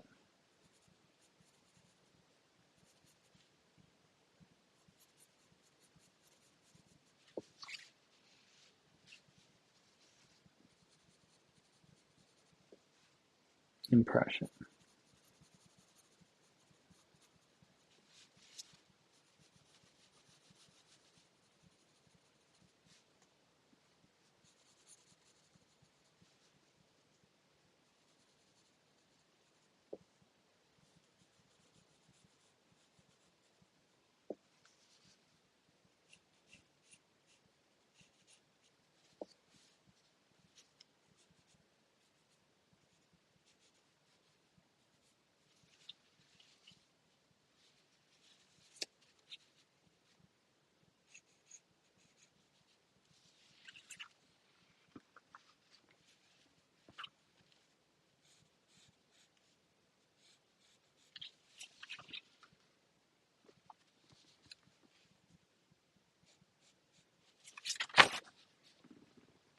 Okay, so I am mostly satisfied with the front of this building, the way that it looks, and so on and so forth. I'm not going to agonize about it any longer. I think I'll color some things in here, and we will call it a building, and then we'll just do some little things.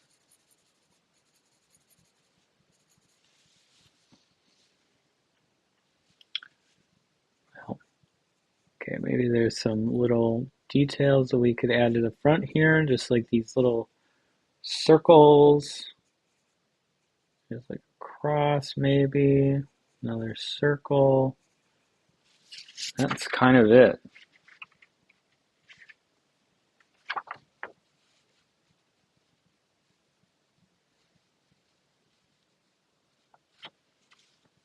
Maybe shade this in a little bit.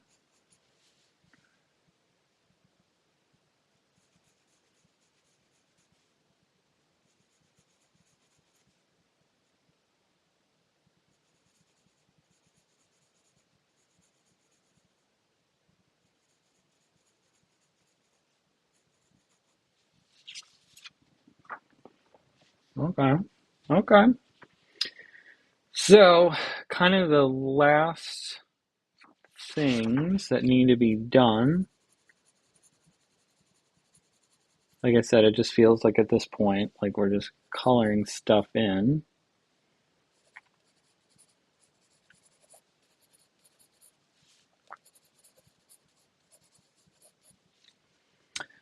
There is a building in the background, and we can kind of just give a general impression of that, I think, if we maybe just take this straight edge. Yes, this is the hardest and therefore the softest, and make some of these lines to just give some general architectural impressions in the background.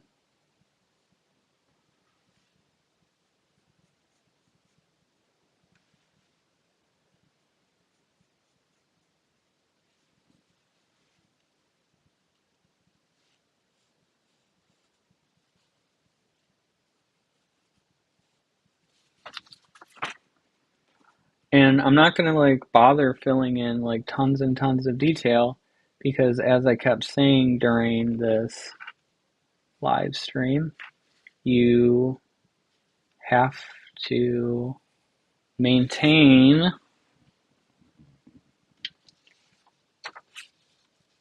the focal point, right? Like you don't want all this crazy granular detail in the background.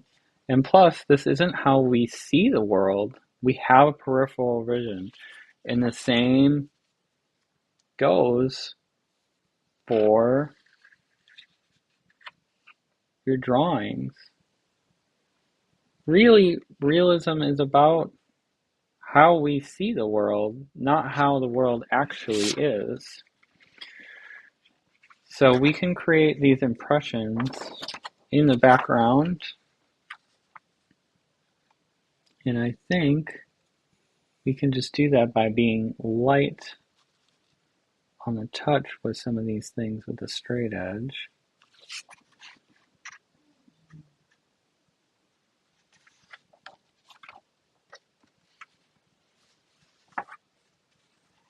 I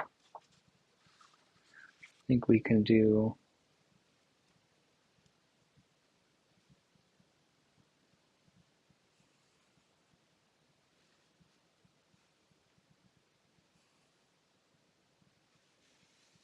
this like archway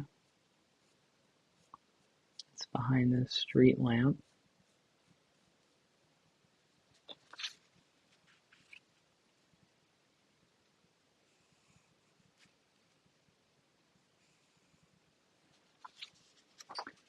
Doorway.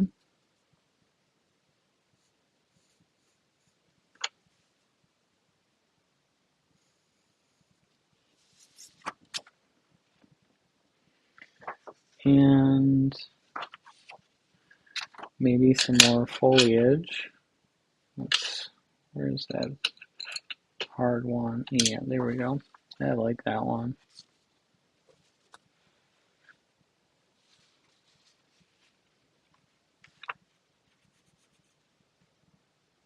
Kind of give the impression little bushes get cut off in the background. Boy, that'll add so much depth. Just trust me on this, guys.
I don't know, do I add some more over here? Or do I just kind of lightly, gingerly give the impression of a tree in the background? I think I'll just do that.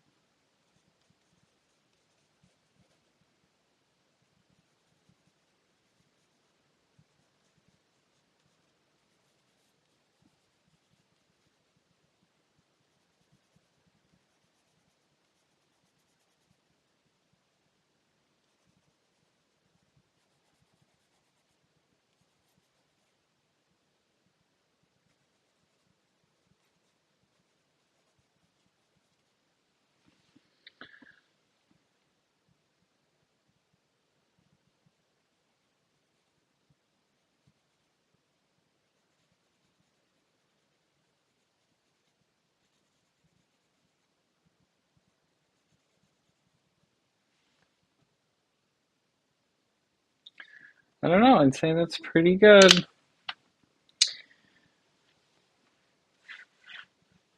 It's our final drawing. Thanks for drawing with me. And come back soon for more. Be sure to subscribe to my channel. I will be doing a lot more videos. Probably not as complicated as this one, but I don't know. You got to do some hard ones too. So thank you so much. I'll see you all soon.